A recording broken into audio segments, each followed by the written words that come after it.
Hey guys, welcome back to the channel. This is a story about what if Naruto has harem with Hinata and Rias.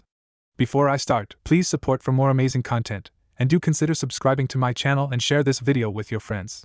This is written by Dreaming of the Phoenix, and link in description and support writer. Let's start the video. Story start. Uzumaki Naruto didn't understand what was happening. It was a beautiful evening in the village of Konoha.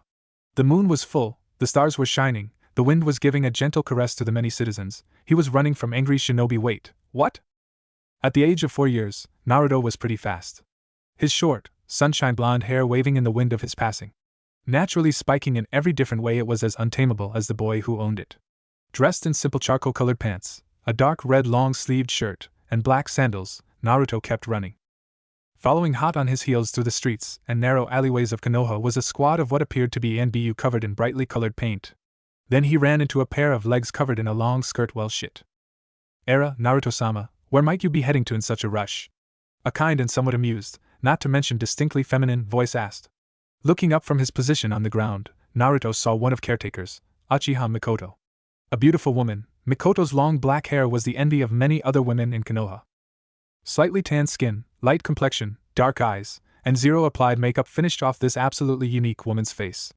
Her dress was as simple as her appearance was not: ankle-length dark blue skirt, and pink turtleneck sweater, both of common homespun wool, and a pair of reed sandals.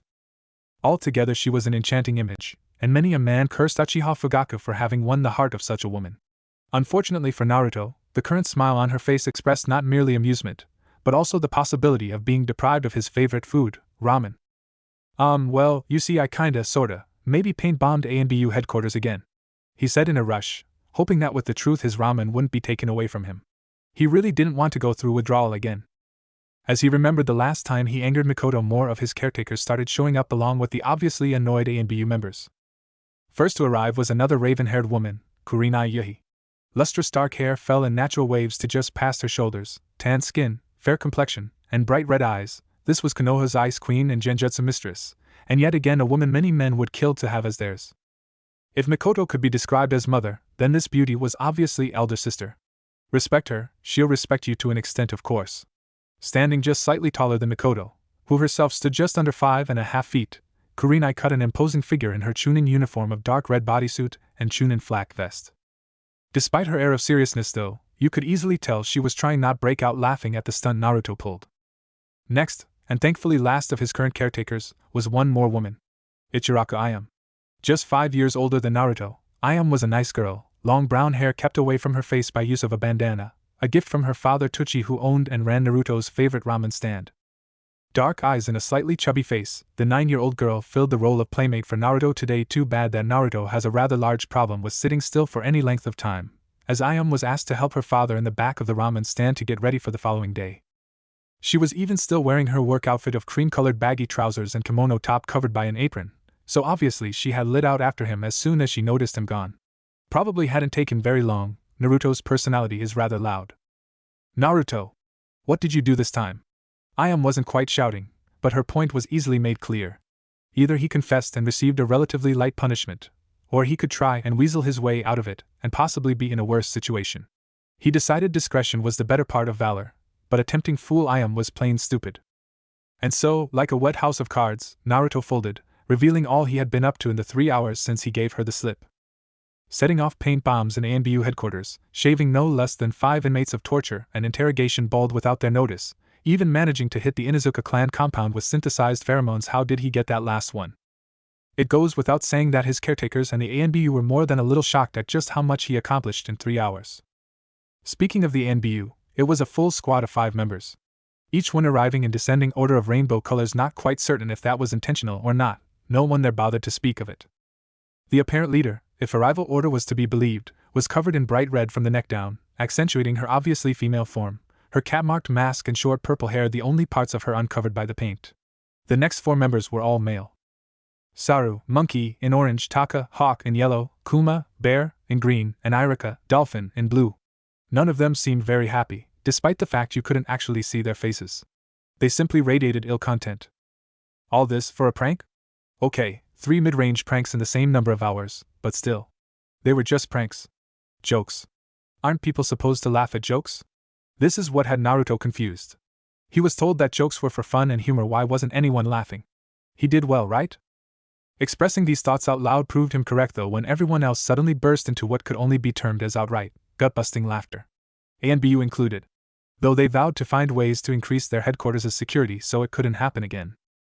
Just like the last time, heads hung in shame that they still couldn't stop one child from finding them and entering without notice. Naruto-sama, please refrain from such acts in the future, no matter how entertaining they might be, Mikoto said in a voice that clearly stated she didn't believe he would actually comply with her wish. How did Naruto know this? She was smiling, and even still giving out the occasional giggle. He loved that laugh, that smile. He felt as though they were reserved for only him. Certainly her husband never made her laugh, not since he threw her out with their newborn daughter, named Tsukiko, 4 years ago, where she was taken in immediately by Naruto's birth mother, one Uzumaki Kushina, and Mikoto's best friend. Naruto still didn't understand why Uchiha Fugaku would throw Mikoto out just because she'd birthed a daughter instead of a son. It made no sense. She was his wife, someone he had vowed to love and honor. Instead, when she failed to bear the expected second son, Fugaku tossed her aside like a used rag. Thus is how Mikoto and Tsukiko came to be in the service of the Uzumaki family. And even though Tsukiko was only 4 years old, she took what few duties she was given with a seriousness that belied her age. Like mother, like daughter in that respect at least. Serious about her duty. Poor girl. Tomorrow would be her day to try and keep Naruto out of trouble. Mikoto suddenly felt some sympathy for her second child. Uzumaki Naruto was practically a force of nature. Stopping him was all but impossible. Diverting him, however, was fully possible. If he seemed bored, you had one of two basic choices: either start running and hope he didn't feel like chasing you for giggles, or offer up some poor random person for his pranks. Mikoto made sure Tsukiko was told of these options when the young girl was first given the task 6 months prior. Was it cruel to toss a random person into the path that is Uzumaki Hurricane Naruto? Yes. Will his servants continue in this pattern? Without question or remorse. Why? Because by doing so they spared the sanity of the masses dealing with the bored Uzumaki. Mikoto shuddered. People thought Naruto was bad. They should remember his deceased mother. Kami, that woman could have had even the god Loki taking notes. She loved the woman like a sister, but did her son have to take after Kushina in that way? Looking at the now smiling young boy, she couldn't but think it might be for the best. It gave him a way to be close to Kushina, even if he didn't know it. That was something Mikoto thought on as she, Kurinai, and Ayam walked Naruto away from the now amused ANBU after apologizing thoroughly and reassuring them that the paint would simply wash right off with some water. Uzumaki Kushina, Naruto's birth mother, died shortly after bringing Naruto into the world. Stress due to childbirth, they said. No one knew who his father was, but as Kushina had red hair and dark violet eyes, it could be said that Naruto probably looked a great deal like the man. Mikoto had suspicions, of course. Blonde hair and cerulean eyes were almost unheard of, but with her primary suspect dead she could hardly confirm it. Feeling a tug on her left sleeve, she looked down into the troubled cerulean blue eyes of her master. Mikoto-chan? Why do they stare at me like that? Naruto asked as he indicated the glares of hatred, resentment, fear, and mistrust being thrown at him by the passing civilians. It was nothing new, not really. He had noticed the stares some months ago, but didn't know what he did to deserve them. At the time he had simply passed it off as a reaction to his pranks, but then why the looks of hatred and fear? I believe it has to do with Kyubi, Naruto-sama. They don't trust that you are as you appear. Mikoto replied in a soft voice so only their little group could hear. The Kyubi, short for Kyubi no Kitsune, was a massive red-furred fox the size of a mountain, with 9 tails said to represent the power it held. It was said that a single swing of one of its tails could cause tsunamis or destroy mountains, and 4 years ago it appeared from nowhere to attack Konoha. The Yondaime Hokage, Namikaze Minato, utilized a powerful shinobi art called Fuinjutsu, the art of sealing, to lock the beast away. The problem lay in the fact that he couldn't use just anything to contain the fox. No, he had to use a child, a newborn infant, all because only then could the container's chakra network grow accustomed to the influx of power from the beast. Naruto was that child, a newborn whose umbilical cord had been cut not even an hour before. Of course the Yondaime was still a man, a powerful man, but a man nonetheless. Even such a man as he could not simply seal the fox away, he required help. To receive this help he summoned a greater being called the Shinigami. In return for aid, the Shinigami would be given the Yondaime's soul as payment. Thus died the Yondaime Hokage, and so began Naruto's life of semi-misery. If not for the kindness of Kushina taking in Mikoto and Tsukiko, he may very well have grown up alone. That being said, though he was grateful to have them, he wished his mother could have been with him. After all, a mother wouldn't call her son Sama. He wanted friends, he wanted to be seen for himself, he wanted ramen. Wait. Priorities, Naruto. first things first, and all that. So, it's because of Kurama? He asked, suddenly realizing he was rambling to himself in his head. He sheepishly rubbed the back of his head with one hand. He needed to stop doing that. He had met the giant fox in his sleep last year, and was pleasantly surprised. The fox, Kurama as he found it was called, wasn't filled with hatred and anger, as he was originally led to believe. Instead, he was greeted calmly. The scenery was something like a small forested glade. Of course, in respect to Kurama, a great many things were considered small. The two had talked for what seemed like hours. Kurama coming to be surprised at the level of thoughtfulness present in a 3-year-old child, and Naruto was surprised Kurama hadn't tried to kill or maim him. They struck a fairly easy truce. Naruto wouldn't forcibly take Kurama's power, and in return Kurama would help build Naruto into a person his mother would be proud of. So far to date, the agreement was working fairly well. There were 2 little side effects that Naruto didn't know about, however. And Kurama didn't feel like enlightening the boy just yet. Mostly because even she didn't know what they were. Oh yes, that was surprise for Naruto, to discover the legendary beast was female. Mikoto and Kurenai felt empowered by that revelation. Mikoto could only nod her head. I would assume as much, Naruto-sama. Kurama-san is very much disliked for the occurrence 4 years ago. Many still hold grudges for lost loved ones, and seeing as they cannot harm Kurama-san directly, they choose to attempt to harm you in her place. Noticing the boy's down expression, Mikoto, Kurenai and Ayam were all quick to give him a supporting hug, hoping to bolster him. And it seemed to work as Naruto simply returned the hug, basking in the feeling that at least these 3 cared. It was enough for him. Even if he wanted more, for now it was enough. Chapter 2. Continuing the journey back to Naruto's home, the group fell into a comfortable silence, broken only by Kurenai's sporadic giggles as she remembered the latest prank. She also found amusement in the fact that she was constantly referred to as Konoha's Ice Queen when she was either fond of the cold, nor a queen. It seems as though the name came from her refusal to date anyone, male or female. She snorted. She had to help take care of Naruto-sama and take missions as a kunoichi so as to not strain her master's pocket. She simply didn't have time for dating. The irony was not lost on her. Nor were the pranks played on spiteful men and women who didn't take no for an answer. Giggling softly again, she admitted to herself that if she was to date, she would want someone more like Naruto-sama. Not him specifically, but someone who would stand up to others for her honor, support her choices and decisions, maybe pamper her a little. Kurenai sighed as she realized she was getting somewhat depressed. Such a man probably didn't exist in Konoha. Oh well, at least Naruto-sama was considerate of her feelings, even if he was far too young to understand everything. The boy was only 4 years old after all, and at that today was his birthday. She still remembered being asked by Kushina-sama, during the woman's pregnancy, to look after Naruto should something happen to her. Of course Kurenai agreed. It was a great honor to be entrusted with the safety of Kushina's child, though she hoped it wouldn't come to pass, if only for the child's sake. Kurenai remembered everything that happened when she was still a genin assigned to watch Kushina during the pregnancy. She could even recall the first time she laid eyes on what she would come to call home. A stately 2-story traditional house, similar in appearance to the Hyuga's, but an unexplained amount larger, and of course the Uzumaki whirl instead of the Hyuga-Inyang trigram at the gate. The Hyuga compound was large enough to fit the entire clan and half as many guests, total capacity coming to around 450 people. The Uzumaki compound at first seemed smaller, maybe enough room for about 100 people to reside there, however the inside was much larger, easily containing enough space for nearly 600. Kurenai was still trying to figure out the trick behind the drastic deceptive appearance, with no success. She had asked Kushina once, but despite being treated as family the woman refused to part with the information, all the while wearing an infuriating enigmatic smile, saying that if Kurenai could figure it out on her own it would mean that much more. Kurenai loved Kushina as she would her own sister, but damned if the woman wasn't infuriating at times. Glancing down at the young boy walking between her and Mikoto, she couldn't but think like mother like child. Kurenai giggled quietly at the thought, the two so alike it impossible to not see the resemblance. Despite the different hair and eye colors. Glancing around at her current company, Kurenai couldn't help but wonder how it came to be. Uchiha Mikoto seemingly accepted a servant's role under the Uzumaki family due to being taken in when she had no other possible options, and apparently hadn't once looked back. Kurenai had been Kushina's Chunin guard, and somehow found herself in the position of agreeing to become another of the Uzumaki vassals. She was still trying to figure out how she got roped into that. Then there was Ayam. Kurenai wasn't actually sure why the young girl was another vassal. Her father certainly wasn't. It was a mystery, and Kurenai loved mysteries. This one though was getting under her skin. Primarily because no matter what she tried, or where she looked, she simply could not find a reason for it. While all she got from Ayam on the subject was a simple, I owe Kushina a debt, I will repay it. Not exactly informative, but it did set the boundary. Oh, there were others who had sworn servitude to the Uzumaki over the years or had simply come to belong to the family, but they weren't in her thoughts right now. Keeping an eye out on their surroundings, she wasn't surprised to see many of the passing civilians throwing Naruto glares ranging from annoyance to outright venomous.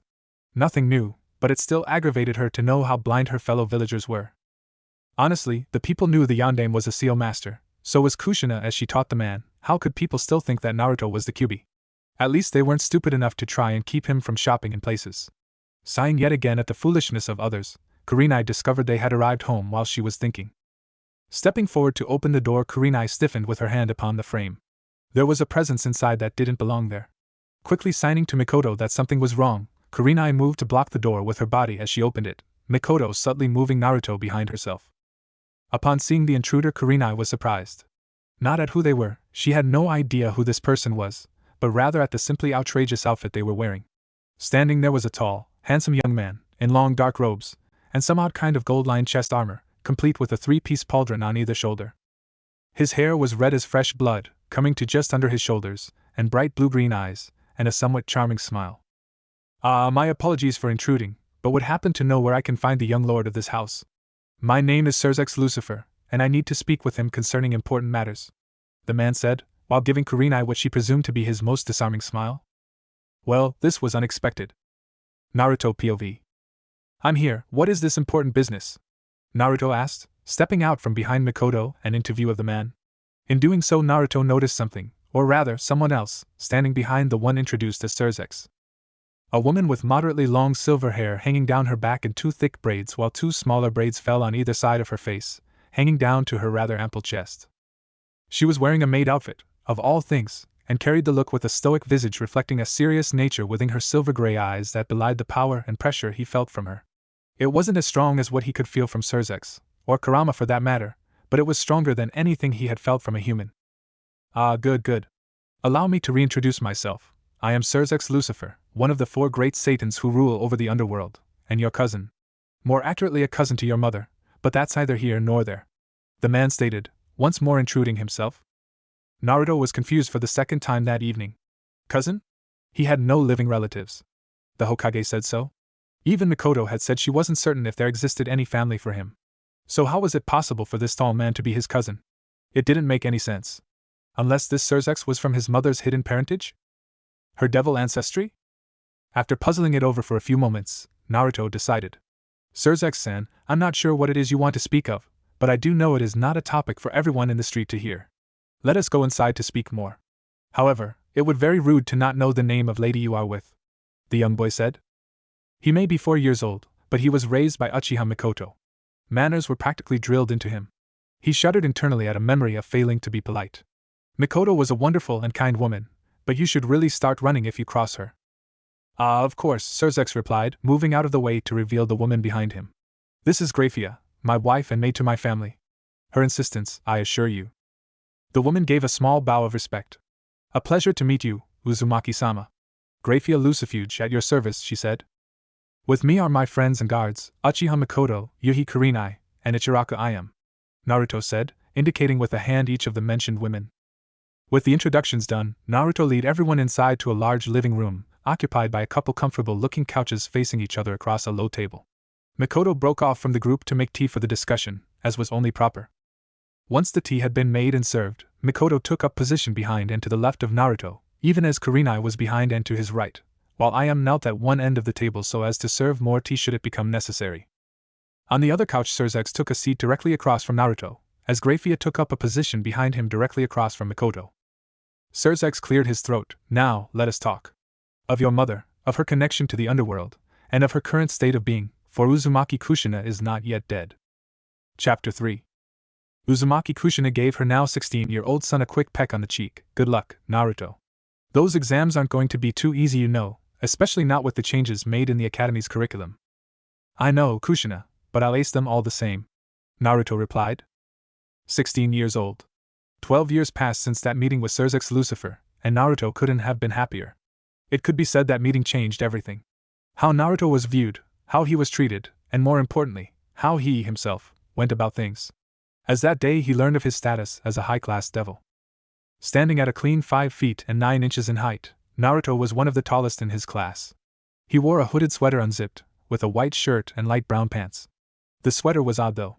It wasn't a single color, but rather a seemingly random pattern of grays and greens. Where he got it no one really knew, but they did find it much more difficult to find him in a forest while he wore it. To finish his ensemble, he had 2 leather belts crossing over his waist, clasped in the center by buckle in the shape of the Uzumaki whirl. Hanging from the backside of the belt was a single odd-looking broad-bladed sword, and off the right side were a trio of scrolls, while the left had an odd double scabbard with 2 knives. Poking up slightly from beneath his shirt was an odd red-colored symbol reminiscent of a king from the game of chess. Asterisk. Putting on a pair of common blue sandals worn by shinobi everywhere, Naruto took one last look at the woman seeing him off. Kushina was, without a doubt or statement to the contrary, a beautiful woman. Long bright red hair fell freely to her waist, and expressive blue-gray eyes matched her flawless lightly tanned complexion. If one wasn't aware of her true age, one would think Kushina a woman barely into her 20s. Topping her height at a mere 5 foot and 5 inches, wearing a light green dress and cream-colored apron, she was a stunning woman. Unfortunately for many, this appearance harbored a terrible temper, and this temper is what gained her the moniker the Red-Hot Habanero. Seeing Kushina though, Naruto couldn't help but remember the conversation all those years ago with Surzex, even as his feet followed the familiar path to the Shinobi Academy, flanked on either side by a dark-haired girl. Finding out your mother, who was thought to be dead, was alive in some kind of coma would be enough to make any child's day. However, there were apparently a few problems with waking her. The primary one being that her mind, or soul if you will, was missing, so even if her eyes were open there was simply no one there. A living corpse, one could say. Where was her soul? Inside the seal holding Kurama. Or more accurately, it was partially powering the seal. How were they to get her out of the seal? That was a question they weren't able to answer quite so easily. The seal was supposed to bind Naruto and Kurama at the level of their souls, so that if one died so too did the other. This is where Surzex had an idea. They would kill Naruto. Naturally, the phrasing of that idea was not received well. Quickly diffusing the potentially harmful to his health situation, Surzex had made mention of a strange system the devils had that could force the rebirth of a person. By using this system, the condition of dying would be met, and the seal would fail. Or that's what he had hoped at least. The theory was sound, but it was only a theory. Even if they were to use it, it wasn't something they would have been able to for a few years, as Naruto's body wasn't strong enough to handle the influx of power at that time. Besides, if the seal was to fail, they didn't want it to do so inside Konoha, thus Surzex was to set up an area in the underworld. Flashback. It was 2 years before Surzex returned and announced that everything was set, then conjured a large magic circle and sweeping Naruto, Mikoto, Kurenai, Tsukiko, and Ayame away with him. Why bring Tsukiko? Because she refused to be left behind. The group would have been larger, but thankfully the other sworn vassals were either out on missions or training with their original families. The area they were taken to was a large cleared-out space behind what appeared to be an enormous manor house. Standing at the edge of the clearing were 3 men, 3 women, and 1 little girl who seemed about Naruto's age. Surzex introduced them as Lord Gremory and his wife, Venelana Gremory, and their daughter, Rias Gremory, along with the other 3 great Satans, who seemed to prefer being called either by name or as the Yon Daimao, who ruled the underworld, Ajuka Beelzebub, a tall handsome-looking man with strong features and messy black hair and eyes. Seraphal Leviathan, a young-looking girl of breathtaking beauty, long black hair divided into 2 pigtails, brilliant violet eyes, and a bubbly personality, not to mention the largest chest Naruto had seen on anyone not a full-grown woman, and Falbium Asmodeus, a person who reminded Naruto greatly of the Nara men. In both personality and appearance. Apparently they were there for certain reasons, the Gremorys because it was their land and their son who requested it, and the demon lords were there primarily because they were bored. Well, Ajuka was there because it was his system that was being put to the test to see if this would work. He was somewhat nervous as the timing of everything would have to be almost spot on. In the center of the clearing was a stone bier, and lying atop it was the comatose form of Uzumaki Kushina. Next to her was a small box that contained a number of odd-looking items that Naruto could recognize as chess pieces. His only question was with the number of them. There should only be 16, but for some reason there were 22. Confused, he turned to Surzex for an answer. Seeing the expression, Surzex motioned for Ajuka to come over and explain things. It seems as though Surzex was uncertain as to why there were so many pieces as well. Ah, young Naruto, I presume? Receiving a nod of the head for an answer, Ajuka continued, you see, this is what we'll be using to hopefully revive your mother. I call it the evil piece system. You may have noticed that they are modeled after the game of chess. There is a reason for that. I like the game. This statement caused a large sweat drop to appear for everyone, so that's why. In any case, that's neither here nor there. Picking up the king, Ajuka carried on with his explanation, by adding your blood, infused with your devil energy, and placing just a drop on each of these pieces you bind them to you. By taking the king into your body, you will then become the king of this particular set, and as such the leader of your own group. Now normally there are only the usual 16 pieces of king, queen, 2 knights, 2 bishops, 2 rooks, and 8 pawns. However, as a king, myself, I can tell you with authority that Kushina-san cannot be brought back with any of these. The reason being is that each piece is only so strong, and as such the more powerful the person you're trying to use it on, the stronger the piece must be. If I were to use numbers to represent the strength of the pieces, it'd go like this: asterisk, king, 50 points, it's the most important piece in the game after all, queen, 9 points, I know it's a steep drop, but in the overall scheme she's still important, knight 5 points, rook 4 points, bishop 3 points, and pawn 1 point. It is for this reason, as well as Sir's ex bugging me to make you a unique piece as a birthday gift, that I created these others off the fairy pieces that exist within the rules of chess. Placing the king back in the box, Ajuka then picks up a piece that looks like a knight wearing a queen's crown. This piece is modeled after the Amazon fairy piece. It combines the strength of the queen and knight, and is the strongest piece I've made to date. Kushina is worth more than queen, but there can only be one king, thus the Amazon with a total value of 14 points. The other 5 pieces are dragon, combing knight and pawn, empress, combining knight and rook, princess, combining knight and bishop, the wazir, also called the inverted rook, and finally the nightmare, or inverted knight. Taking a deep breath, Ajuka paused to see if Naruto was following what he was saying. Seeing another nod from him, Ajuka continued further. Now each piece has been granted a special ability. The king didn't get one, but it's worth 50 points, so who cares? Knights get incredible speed. Rooks gain superhuman strength and defense. Bishops receive a dramatic increase to their magical reserves. Queen has all the above to a lightly lesser amounts than the other pieces. And finally the pawn, this one has the ability to promote itself to any other piece so long as it's in enemy territory, or has the king's permission. Ajuka sees an excited expression cross Naruto's face, and becomes curious about the boy. Tell me, Naruto. What will you do with the power to resurrect the recently dead? How will you think of your peerage, as it is called? The excited look never left Naruto's face, it only gained an equal amount of sincerity, as he replied, my family, my friends. My peerage will be those who are important to me, those I cherish and would lay my life down for. Glancing over to the ones who followed the boy, Ajuka could see the pride and joy on their faces as they heard Naruto's stance. Ajuka could only presume they expected to join Naruto's peerage. Well, isn't that food for thought? Very well, Naruto. Now this is what will be happening. Kushina was a king herself before the event 6 years ago, and her piece is still inside her. I will be using the system to forcefully eject the piece. While I do this, you must bind those pieces in the box to you and absorb the king there. Wait. Naruto interrupted. Mom was a king? Did she ever use any of her pieces?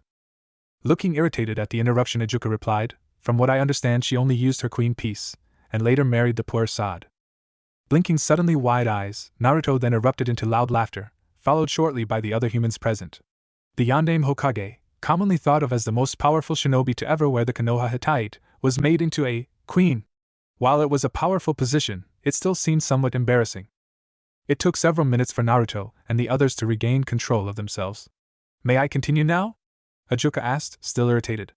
Naruto nods while wiping tears of laughter from his eyes. Good. Now, as I was saying, while I eject the king from Kushina, you will have to bind those pieces to you, and absorb the king into yourself. It's not hard, just bind it, and then hold it, it will merge with you on its own. With this done, your seal will break, as becoming a king will technically kill you, thus the absolutely enormous space we're in. Once the seal is broken, you will have a short period of time to use the Amazon on Kushina. Now the pieces respond to a command of sorts. This command is simple. I insert your name, command you Kushina, be reborn as my Amazon. A lot of other devils throw in something about the revived being their servants, but it isn't actually necessary. While this is going, Surzex will be dealing with the disorientation that Kurama-san will no doubt be feeling after his release. Nodding with a determined look on his face, Naruto said, let's do this. I want my mother back. Flashback end. Needless to say, the entire thing went off without a hitch. Well, almost. Naruto grimaced slightly at something they discovered about certain pieces of his. 6 of his pieces had mutated into stronger versions of themselves, multiplying their values by 4 times, his queen, 1 bishop, and 4 pawns. But that wasn't all. It seems that instead of becoming a uniform bright red from their initial black state, many of his pieces had a slightly pink cast to them. They still weren't quite certain what it meant, but many of his peerage had been acting far closer than that of friend or family. Kushina just so happened to be one of them. She never called him son, but she would always be touching his face, laying a hand on his wrist or shoulder, walking with an unconscious sway to her hips, giving him a kiss on the cheek even though she seemed to want to put it somewhere else. He just didn't really want to think of where just yet. They had shared the typical over-emotional reunion at first though. Konoha had certainly been ecstatic to have Kushina back, however, if only to have one of the strongest kunoichi to ever grace the village back in the fold. Okay, that was only half true. The Konoha Shinobi Corps was ecstatic. The civilian council, not so much. It seemed that Kushina's return reignited the will of fire within the old Sandaime Hokage, and they could no longer run roughshod over him as they had been. Oh well, no skin off the Uzumaki's back. It wasn't long after her return that said civilian council reached too far over their given authority, and were disbanded. For some reason this seemed to drastically drop the amount of paperwork the Hokage had on his desk daily. Who knew? But that was neither here nor there as Naruto came out of that first day with far more than he originally thought he would. For one thing, he had thought Kurama would simply take her freedom and leave. Imagine Naruto's surprise when the giant fox offered to become his familiar. Apparently Kurama was bored enough that she would even be willing to do menial chores for Naruto. Chores that included spreading out summoning flyers so Naruto's power and reputation would increase by doing jobs. Though Kurama did not stay within Konoha while passing out those flyers.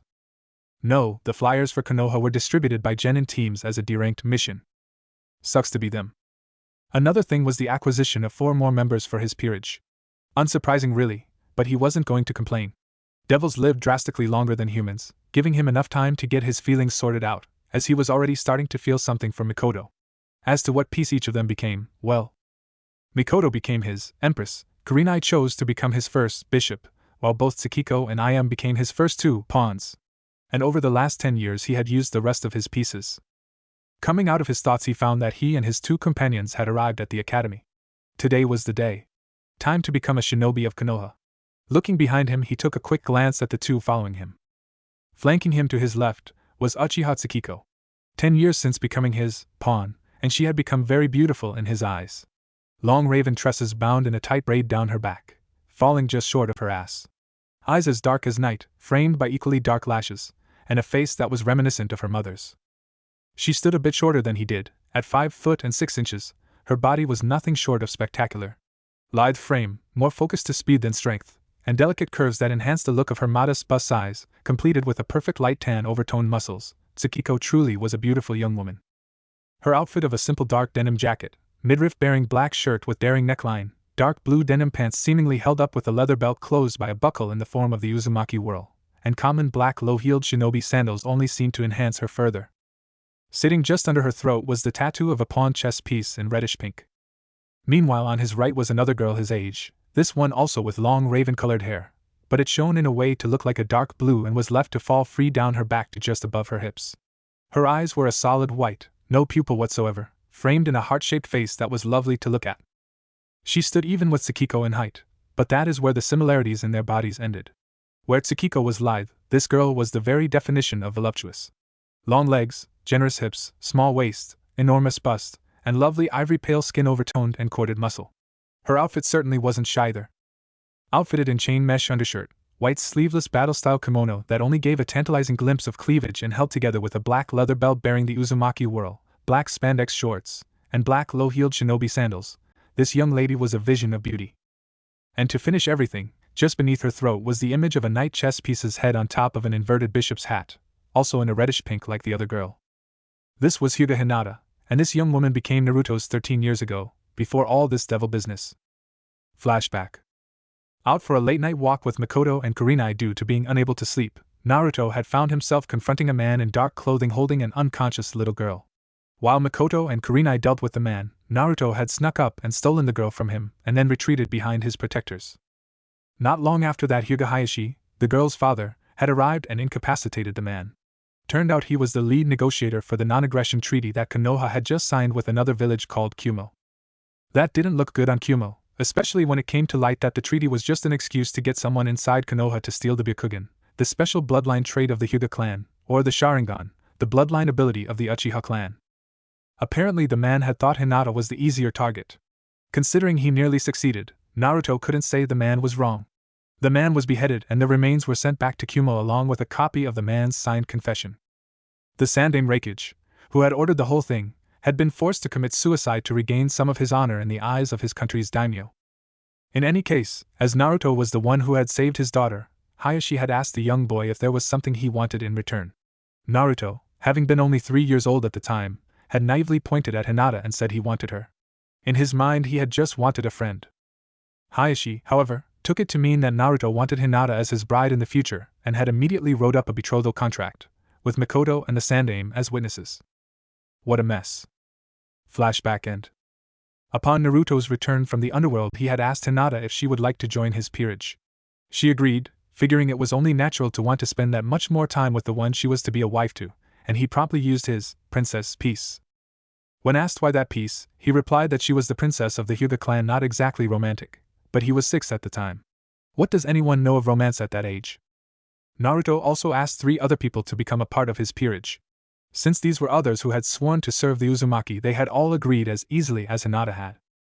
Thus had Yuzuki Yugao, a beautiful purple-haired woman in ANBU, become Naruto's first knight. Considering she wielded a sword, he thought it appropriate. Her medical studies were a rather nice bonus touch. Gecko Hate, a sickly man of average height and with significant bags under his eyes and seemingly permanent cough, became Naruto's second knight. Again he wielded a sword, so it seemed to fit. This had also had the unexpected bonus of curing hate of whatever it was that ailed him. For that alone the man counted it a blessing. Being able to spend even more of his life with his lover, Yugao, was even sweeter. Yes, those two were quite happy to become knights. And finally, Hatake Kakashi, a man with gravity-defying silver hair and his hataite pulled down over his left eye, became Naruto's third pawn. It actually cost Naruto one of his mutated pawns and 2 normal ones, but the pawns seemed to fit Kakashi's adaptive style of combat perfectly. As a bonus, it seems the rebirth property of the ceremony granted him full control over his hidden Sharingan left eye. Previously he could not turn it off due to not being an Uchiha with the properly adapted body, now though it was literally his. Still only his left eye, but at least he could turn it off so there would be no threat of chakra exhaustion. Not that it had stopped him from keeping his hataite over said eye, but everyone had their quirks. So here Naruto was, 2 members of his peerage following him to the Shinobi Academy, also they could become shinobi themselves. And they would. They had no doubt about that. They would not allow themselves to fail. Well, ladies, shall we show them what the Uzumaki devil family can do? Naruto asked while giving a fox-like grin. Agreed, Naruto-sama. We will show these posers what true shinobi are. Oh Kami, I still can't believe the nerve of that Haruno girl. Tsukiko complained. Haruno Sakura, someone who could loosely be described as a boy with pink hair trying to pass themselves off as female, and due to a very high-pitched voice was succeeding. Or at least that was how they would have described her a few years ago. Now she at least looked right. Instead of an anorexic young boy, there was a budding young woman. Too bad her voice didn't really change much. Sakura and Tsukiko had some bad blood between them. Primarily because Sakura was of the opinion that girls should just look pretty and let themselves be rescued by their knight in shining armor, followed by living happily ever after and being spoiled by said knight. In other words, she was a die-hard fangirl, while Tsukiko was a kunoichi. Fortunately, Naruto wasn't the object of her affections. No, that poor soul was their very own academy teacher, Uchiha Itachi, who was assisted by Yumino Irika. It used to be Irika supported by a man named Mizuki, no last name, but Mizuki was ousted as a traitor 4 years prior in an incident involving the village's forbidden scroll. After which Irika, feeling somewhat responsible for not noticing Mizuki treachery, requested a new teacher to be in charge of the class. Itachi just so happened to be available, and was nominated by the acting Uzumaki clan head, Uzumaki Kushina, at the general meeting the morning after said event. Poor Itachi. Naruto didn't really feel any kind of sympathy. After all, Itachi and his cousin Shursui had come to the Uzumaki 8 years before with a deal. If the Uzumaki would protect him and his clan, then the Uchiha would swear an ancient oath to serve the Uzumaki. The oath that Itachi spoke wasn't as simple as just saying some words and being done with it, no. It was the kind that was burned into the very soul of the oath-taker, so that should they even think of honestly betraying their sworn master, they would drop dead on the spot. With this on the line, Naruto had had to know exactly what would cause the majority of the Uchiha clan, a clan filled with pride, to take such a drastic measure. It seemed that Fugaku had finally lost it, and had been planning to try to overthrow the Hokage, while Itachi was being ordered to massacre the entire clan in response. To try and stop the destruction, Itachi and Shursui convinced well over 4/5 of the clan that the only way out was an oath of service to another clan or family. The Uzumaki were simply the best choice due to long-standing animosity. If the Uchiha were willing to swear such an oath to the Uzumaki, they had to be sincere. In the end, Uchiha Fugaku and his few supporters were executed as traitors to Konoha, and the Uchiha clan became willing servants to another clan. They even discovered they didn't mind it. It seems that Uzumaki Naruto was a rather undemanding master. Oh well, at least Itachi had been saved from being forced into marrying several women to restore the glory of his clan. That was the major upside to serving as an Uzumaki vassal. Itachi really didn't want to marry multiple women. If the council wanted him, they had to go through the Uzumaki first, as being their servant meant his life was theirs to do with as they pleased, and the Uzumaki were quite content with the current situation concerning their now defunct issues with the Uchiha. Mikoto was even offered her previous position as clan matriarch. She refused politely, stating she didn't have time to be a mother, caretaker, and matriarch all at once. Bullshit. She just didn't want the paperwork. Itachi didn't find out till a few years later that the real reason he decided to save his clan, the Clan Restoration Act that was so popular everywhere in the elemental nations, a law that basically forced the last male of any clan to marry many women, was entirely voluntary. If you had no desire to be involved, no one could legally force you to participate. Itachi had not known that. Neither Kushina nor Naruto had bothered to enlighten him on it either until after he had sworn his oath. After all, Naruto was a willing participant in that act since he was 6. At the time of the problem in question, he already had 4 fiancées with a possible 5th waiting on confirmation. It wasn't his fault Itachi didn't want multiple wives. Now, years later, Itachi had the means and know-how to defend himself from any conceivable problem that may arise. Serving the Uzumaki protected him from scrutiny by the councils, teaching at the academy gave him something to do with his day, and he had found a girlfriend to keep the fangirls at bay, I am of Ichiraku ramen. How that came about, no one but they knew, and they were tight-lipped on it. Probably something embarrassing though. Naturally Itachi knew about her being a devil. You couldn't have the deep kind of relationship between lovers and not know that. It would have come back around to bite her in the ass later if he suddenly found out. Because of this though, Itachi also discovered the other devils in the Uzumaki, namely everyone but himself. It wasn't an issue for him, but it did come as something of a surprise. Considering the two were still seeing each other, it was safe to say Itachi had no problems dating someone who could be described as non-human. Actually, all of the Uzumaki servants knew of their devil status, and none of them seemed bothered by it. They didn't mention it either, it simply wasn't an issue. In other words, they didn't care. All this ran through Naruto's mind as he, Tsukiko, and Hinata found their way to their classroom and seated themselves in the back, one girl on either side of him. Time to pass the test, make the grade, and set the proverbial bar so high you need wings to find it. Wait, his entire peerage had wings, never mind. Break. As Itachi walked into the classroom, he glanced about at his students. He could honestly say he proud of most of them. Some few were disappointing if only because they had potential and refused to realize it. That one student more than any other. Hareno Sakura. The girl had small reserves, but an agile mind with a nearly eidetic memory. Her slim body type made for a deceptively powerful punch, almost like Tsunade-sama of the Sannin. Itachi had no doubt that if the girl were to apply herself, she could be the next great medic nin. Instead, she was a hopeless fangirl who believed her knight in shining armor A.K.A. himself would jump in to save her in every possible situation before gallantly carrying her off into the sunset. Itachi silently gave a snort of amusement. The girl watched too many movies. He hoped the girl's sensei would be able to break her of that. Didn't she understand that he already had a girlfriend? One that would quite happily cut certain portions of him off should he ever so much as contemplated being unfaithful. He rather liked his parts where they all were, thank you. Looking over some of the other promising students, he almost couldn't stop the smile from forming.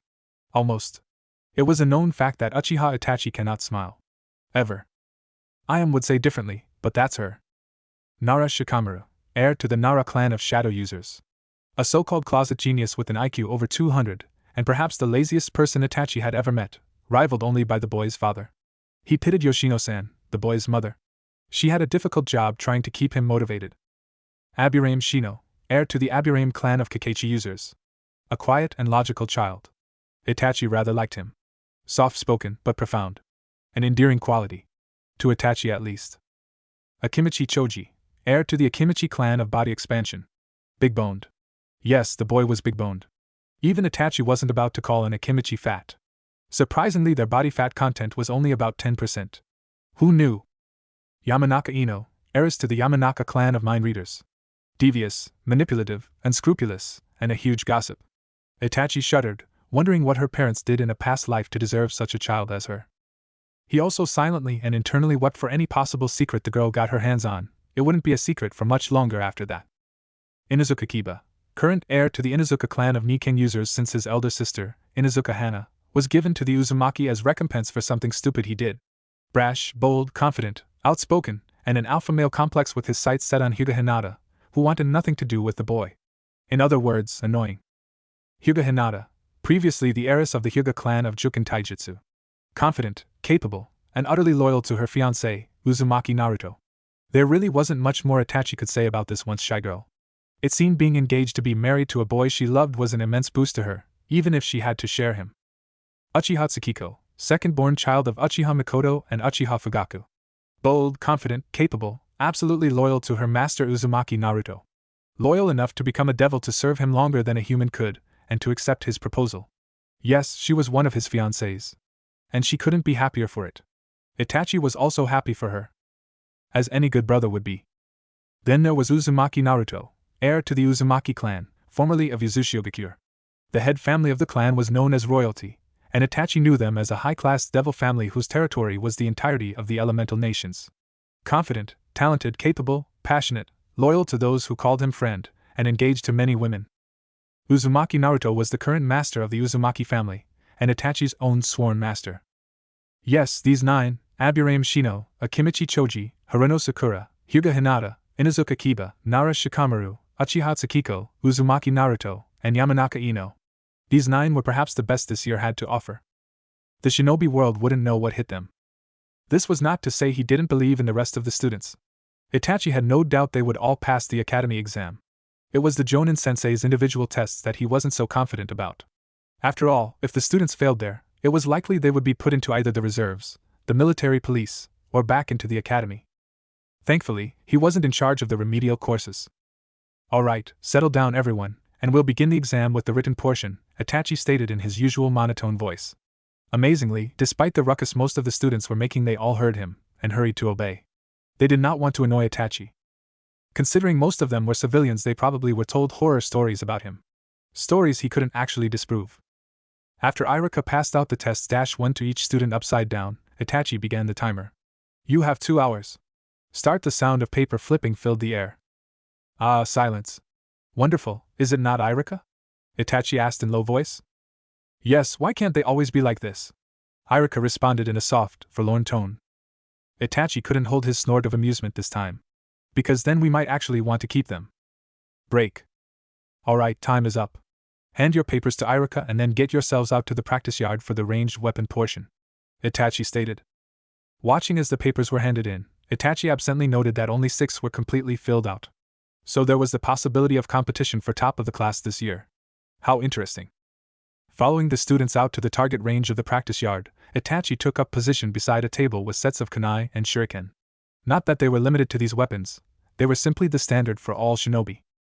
All students were encouraged to find another ranged weapon to become proficient with. Most chose saban needles, as they could at least be purchased easily in any shinobi weapons supply. Itachi took note that Hinata seemed to have acquired a longbow and quiver of arrows when he wasn't looking. Sneaky little girl. He was actually somewhat proud she could pull one over on him. He took another glance over the students to make sure none of the others had managed to pull the same stunt. He almost grimaced when he suddenly noticed that his younger sister had managed to don a second belt equipped with at least a dozen throwing knives. Not to be mistaken for kunai, these were flat steel blades designed only for precision throwing. Itachi had to wonder if Naruto-sama had some other kind of ranged weapon on him that he couldn't see.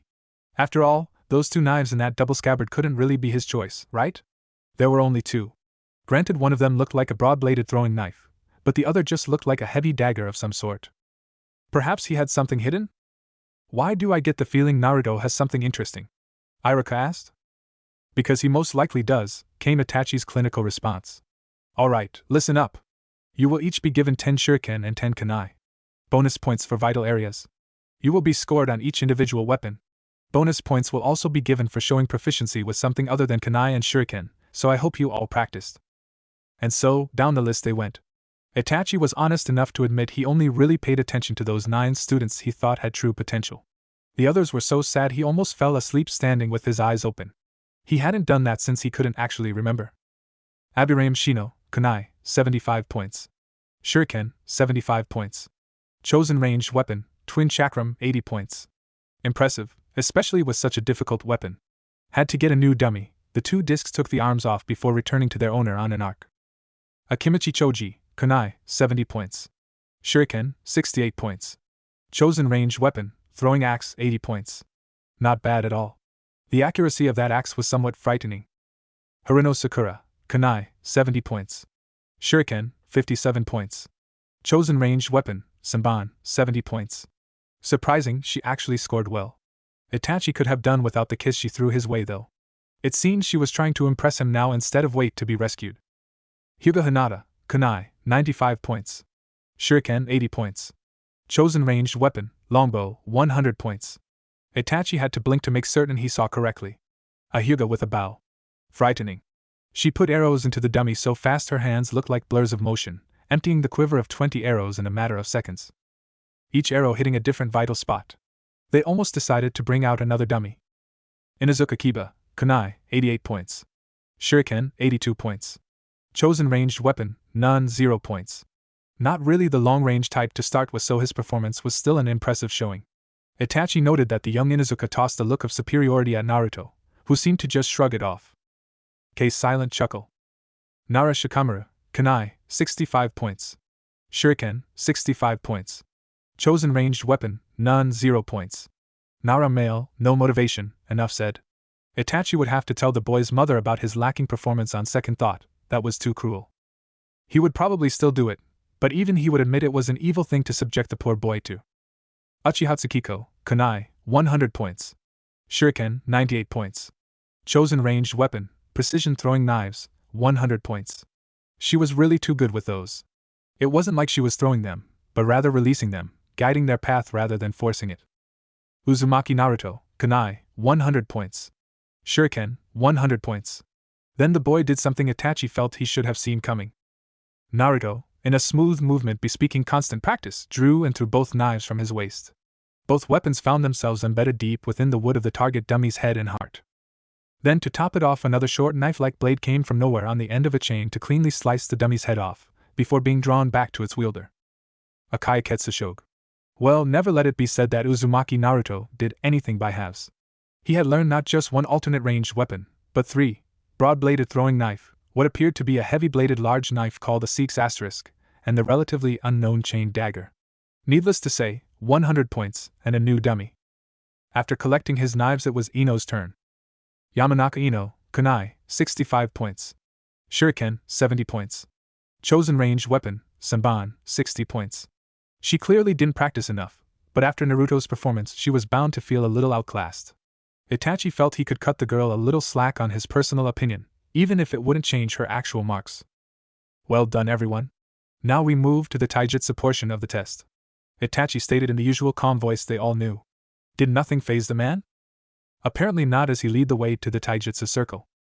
The taijutsu test went by fairly quickly. Each student had 5 minutes to either land a solid blow on Iruka, or outlast the time without getting knocked unconscious. Most of the civilians failed miserably, whereas the ones Itachi was keeping an eye on did pretty well. Shino, Shikamaru, and Ino managed to outlast the time, while Choji, Hinata, Tsukiko, Naruto, Kiba, and surprisingly Sakura managed to land a hit in the given time frame. Kiba once again tried to outperform Naruto, gaining his hit in an impressive time 3 minutes. Naruto managed his strike at 1 minute and 40 seconds, subsequently bruising Kiba's ego more. Choji had a time of 4 minutes and 30 seconds, Hinata and Tsukiko tied at 2 minutes and 20, and Sakura received the time of 2 minutes and 40 seconds. Iruka was rather glad when the test was over and he could rest. Sakura's blow had hurt the most. Talk about a deceptive strength. Itachi marked down the scores as he led the way back to the practice range to complete the exam, the ninjutsu portion. Very well done, so far. Now it's time for the ninjutsu section. Each of you will be required to utilize the henge, transformation, the kawarimi, replacement, and a bunshin, replication/clone, jutsu. You will then have to use at least one other jutsu of your choice, so long as it is below B rank in destructive power. We don't need you leveling the village after all. Itachi's monotone voice somehow managed to reach each student's ears perfectly. As each one was called down, Itachi once more made notes of who did what and how well. It was his job after all, and he was damn good at it. Each of the students was at least capable of the henge and kawarimi, but a few found different bunshin jutsu to use instead of the standard taught in the academy. Shino, for instance, used what he called mushi bunshin, insect clone, which was rather impressive. His chosen bonus was a jutsu called doton, mud wall, which created a rather large wall of dirt and mud in front of him. When Itachi tested the wall's strength, it managed to withstand his own katon, grand fireball, before crumbling. Full marks. Choji simply chose the route of the 3 standard techniques. Following that, he used his clan's Baika no Jutsu, multi-size technique, to double his chest area, and finished off with Nikuden Sasha, Meatball Tank, to flatten the training dummy. Full marks. New dummy. Sakura also chose the 3 basic jutsu, but followed up with something no one expected, Shosen no Jutsu, mystical palm technique. A healing jutsu, very impressive. Seemed the girl was possibly trying to model herself after Senju Tsunade. There were far worse role models for a young girl. Maybe she had finally gotten out of that fangirl stage. Seeing another kiss being thrown his way, Itachi suddenly found himself in doubt of his observational ability. Hinata used the Mizu Bunshin, water clone. Surprising that the girl decided on an elemental version. Her chosen bonus jutsu? She apparently needed a live target. Seeing neither of her teachers volunteering, she chose Naruto. When he stood across from her, she slid into a low stance before rushing close and unleashing a fury of featherlight blows she called hack. 32 palms. Naruto looked in pain. Full marks, resting period for Naruto. Itachi couldn't help a small, quiet chuckle when Hinata knelt in Saiza and let Naruto's head rest in her lap, all the while running her fingers through his hair to help ease his pain. Lucky boy. Kiba utilized his clan's version of the Bunshin called Yujin Bunshin, Man-Beast clone, which required the aid his Niken, a small white dog called Akamaru. To follow up, he used a technique commonly found in Kumo, Raitan, electromagnetic murder to fry the training dummy. Given the name of the technique, and the look he threw Naruto, Itachi could guess why the boy learned it. Still, full marks, and another new dummy. Shikamaru simply used the basic 3, then tossed in his own version of one of his clan's jutsu, Cage Main, Shadow Possession. Essentially what it did was allow him to connect his shadow to someone else's, and from that point they were forced to move in the same way he did. An interesting technique, another with full marks. Tsukiko followed Hinata's example with Mizu Bunshin to top off her basic 3. Then, apparently deciding to go for broke, her bonus jutsu was the one and only Uchiha rite of passage technique, Katan, Grand Fireball. The size was ample, the heat was properly overdone, and the dummy charred. Itachi gave a silent sigh as he once more noted down the full marks while motioning Irika to again replace the dummy. It was times like these that made him question his acceptance of the job. Then it was Naruto's turn. Henjin to Irika, Kawarimi with a log, so far so good, and normal. It was then Itachi began to be worried. Naruto didn't do normal. Seeing a cross-shaped hand seal, Itachi braced himself. A cry of Kage Bunshin, Shadow Clone, later, and the field was filled with at least a dozen copies of the blonde-haired devil. Itachi started praying this was going to be the worst of it. No such luck. Dispersing his clones, Naruto then drew his sword. A relatively simple-looking straight-bladed, double-edged Celtic bastard sword. White-wrapped hilt, blued steel for the blade, pommel shaped like a flame. The only thing that made it look a bit strange was that it seemed to have an almost unearthly glow for a few seconds at first glance, as if it was not forged by the hand of man. And according to legend, it wasn't. DYRNWYN*, a legendary sword said to have been created by the fairy King Pool millennia ago. It was said the sword would burst into flame in the hand of one of true nobility, quite often seen as the predecessor of the greater legend of Excalibur. At least to those that had even heard of the sword. Legendary it might be, well known it was not. Might have something to do with being in Naruto's family for most of its existence. The blade was considered an Uzumaki treasure. Proving at least part of the legend true, the blade burst into a joyous flame. Now whether that was because of its legend, or because it conducted fire chakra like no one's business, was up for debate. Taking the hilt in both hands, Naruto sighted on the newest dummy, then seemed to vanish. Itachi saw quite clearly the high Chunin level speed only to reappear with the blade thrust through the dummy's torso, lighting it aflame. A soft whisper found its way to Itachi's ear. First flame strike. Full marks. Another destroyed training dummy. Naruto sheathed his blade conspicuously, no long on fire, as Irika brought out another dummy. Why they didn't think to just have a mess of them out already no one really knew, but the blame might fall on a certain lazy teacher, greatly resembling one of the current examinees, who was supposed to set things up for the exam. Ino chose to play it safe with the basic 3, then followed up with a rendition of her clan's jutsu, Shintenshin, mind-body switch. Fortunately for the instructors, she required a living target for this. Unfortunately, no one was really willing to be the test subject. So Shikamaru was volunteered by consensus. In the end, all she really did was force him to dance around a little in a very un-Shikamaru-like way before canceling her jutsu. Full marks, and a fairly decent demonstration to end the test with. Very well done, all of you, Itachi stated. Now let us head back to the classroom so Irika and I can tally your scores and see who finished where. Break. 2 hours later, and our intrepid trio were on their return route to the Uzumaki compound, each sporting a new Hittite and joyful smiles. They graduated at the top of the class, Naruto managing to capture the Rookie of the Year, while Tsukiko grabbed top kunoichi with Hinata in close contention. Now they just had to wait a week for their team assignments, hoping to be together then as they were now. Arriving, they opened the door to see Mikoto waiting for them with a soft smile on her face, her hands clasped in front of her newest idea for a uniform for the female members of the peerage. A simple waist-length, kimono top, open enough to give a generous view of her cleavage, kept closed only by a thin leather belt bearing the Uzumaki whorl. Short skirt, and thigh-high stockings, all in a dark red with silver linings and highlights. Nestled at the base of her throat was the reddish-pink marking of a knight chess piece's head on top of an inverted rook's crown.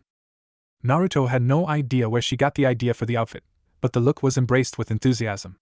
Even the men started wearing a variation, just instead of the skirt and stockings they went with hakama, and colored everything in a charcoal gray. At least inside the mansion. Outside it? Their looks were a strange mix if seen all together. Welcome home, Naruto-sama. I see by the hitai that you three passed your exams. This is wonderful news. Mikoto's voice broke Naruto from his thoughts. Yes, it is indeed. Please gather the peerage in the meeting hall. There is much to discuss, he stated in a calm tone. It was time. Chapter 3. Naruto sat behind a large oaken desk. On the left side was a small stack of scrolls, presumably unrelated to the current meeting. He had changed out of his street attire into a more formal dark red kimono with silver lining, leaving it slightly open at the neck so as to show the mark at the base of his throat. Looking around the fairly large room occupied by his desk and chair along with 2 long couches and coffee table, he watched as the last of his immediately available peerage members filtered in. And by immediately available he meant those that were in Konoha and capable of coming on short notice for a previously unscheduled meeting. In hindsight he should have scheduled it, but hindsight is perfect, and he was not. No matter how much certain members of peerage wanted to make it otherwise. Naruto's eye twitched. It seemed some of them decided to bring their familiar. He didn't really have an issue with that, but some of those familiars were bloody huge. Ayam brought her Oni. An Oni. Into a room he really didn't want destroyed because someone managed to piss off the otherwise gentle giant. Come to think of it, that Oni reminded him a great deal of the Akimichi clan. Right down to his ability in the kitchen. That surprised everyone. After all, you don't expect a nearly 8-foot-tall giant of muscle to be capable of delicate seasoning.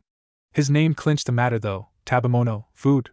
Yeah, Naruto couldn't think of anything to say to that. Actually, now that he thought about it, his peerage was filled with unique and or powerful familiars. There was his own, Kurama, Mikoto had a Yatagarsu, 3-legged crow, Hinata had an Undine, Tsukiko had been found by a young red dragon. The irony was not lost on him. Kakashi bonded with a rare breed of hellhound called a stormhound. Kurenai had a Garuda, and Yugao had somehow gotten a Kate City. How, only the cat-like creature would know, and Greymaken asterisk as it called itself was being violently tight-lipped. When a creature that can, literally, turn you spine into tea coasters tells you to drop the subject, you drop the subject. And those were just a few of them. Somehow his peerage had luck, with a capital L. It was beyond insane, and breached the realm of ridiculous. Shaking the thoughts from his head, he refocused on the members present, mentally adding their positions in the peerage to their names. On the couch to his left sat Amazon, Uzumaki Kushina, Bishop, Yuhi Kurenai, Nightmare, Midarashi Enko, Princess, Hyuga Hinata, Pawn, Uchiha Tsukiko, and Pawn, Inuzuka Hana. Whereas on the couch to his right was seated Pawn, Hataki Kakashi, Pawn, Ichiraku Ayam, Knight Yuzuki Yugao, Knight, Gecko Hate, Wazir, Mabui, Rook, Niyujito, and Pawn, Samui. Meanwhile, Empress, Uchiha Mikoto was serving tea for everyone before taking up her self-appointed position at Naruto's left elbow. Looking around the room again, Naruto realized that he might want to invest in either larger couches, or more furniture. Those couches each easily held 6 people each, but he needed more space. He was given a 22-piece evil piece set after all. Even if he only had 23 of that 26. Granted, 3 of his pieces had gone to Kakashi, but still, and for some reason Mikoto refused to sit down during these meetings. Always seeming to want to display herself for him damned outfits. Naruto's brow twitched in slight irritation. Everyone was wearing the newest uniform Mikoto had contrived, though some had personalized the color scheme. Kakashi had chosen a blue-lined black, Hinata had gone with lavender-lined white, Tsukiko apparently decided on red-lined black, and Enko seemed to break the mold by trying a semi-transparent gold-lined violet. The rest simply chose the default colors that Mikoto wore, though Hana added a leather collar dash, each one revealing the mark that denoted their particular evil piece. Naruto didn't know how long he could keep himself under control with all the beautiful women in such revealing attire. If Enko's knowing smirk was any indication, he had a viable target for retribution. Oh, he would make her pay for embarrassing him like this. Even if the sight of her in that outfit allowed a hint as to the seemingly lacy black underwear she had on. Damn it, he was getting distracted. Why did he change her into a devil again? A brief glance at the slightly apologetic expression on Kurenai's face reminded him. Oh yeah, Kurenai asked me to change Enko so she wouldn't simply outlive her best friend. Clearing his throat, Naruto called their attention to him. Alright, I know this meeting wasn't scheduled, but considering that Tsukiko, Hinata, and I just finished the academy exam, I figured I'd see the direction of our future. Making eye contact with each of them, he continued, now then, Kurenai, Kakashi, Anko, Hate, and Yujito. You 5 were chosen by Sandaime-sama to become potential Jonin sensei. It's obvious I want Hinata and Tsukiko on my team, but at least one of you will have to ask for that specific grouping. While each of you has something to offer us in furtherance of our training, the question becomes, which one of you will present the most logical argument that Sandaime-sama could agree with? Kakashi stood from his spot. Actually, Naruto, it's most likely to be you, Tsukiko, and Inuzuka Kiba. You see, tradition seems to dictate that the Rookie of the Year and the top kunoichi are paired with the year's dead last to try, and even the skill values. It doesn't always work, but that's typically the way it goes. To change this so that you 3, the 3 highest scores of the year, are teamed up, we would need one heck of an argument outside of they work well together already. Actually, with that statement, Hokage-sama is likely to see just how well you all did, and try to put you each on different teams to see if you can help bring up the overall skills. He sat back down as Naruto took in the information. Well, we can have that, said the young man. He rested his elbows on the edge of his desk and clasped his hands together in front of his face, the very image of deep contemplation. Or heavy brooding. One of the two. Kakashi, of you 5, who do you think is most likely to get that particular team? Of us 5? I suppose I'm the most likely. Seeing as I was your father's student, and I'm the only one of us with the Sharingan to potentially teach Tsukiko more about it.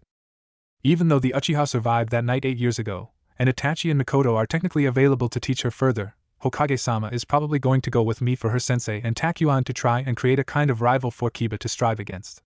Kakashi replied in a lazy drawl, this time not bothering to rise. It wasn't like Naruto cared anyway. Kakashi may be Naruto's servant, but they were like brothers. I see. That can complicate things, as you'd be more suited to a tracking team, as opposed to an assault team. Which is really what the team of Tsukiko, Kiba and I would most likely become, and Kiba is also more suited to tracking due to his Inuzuka clan training. I know that some wouldn't neglect her son's training in that area, Naruto mused. Working his thoughts out loud like this allowed for easier flow and understanding. It also allowed for his peerage to give their own opinions on the subject, which was invaluable to him, as they all had experience he lacked. He refused to be an arrogant fool and not use the resources available. Even if we can replace Kiba with Hinata, you'd still be an assault team, Naruto-sama. Kurenai stated in a soft voice. Even after all these years, she had yet to drop the formalities with him.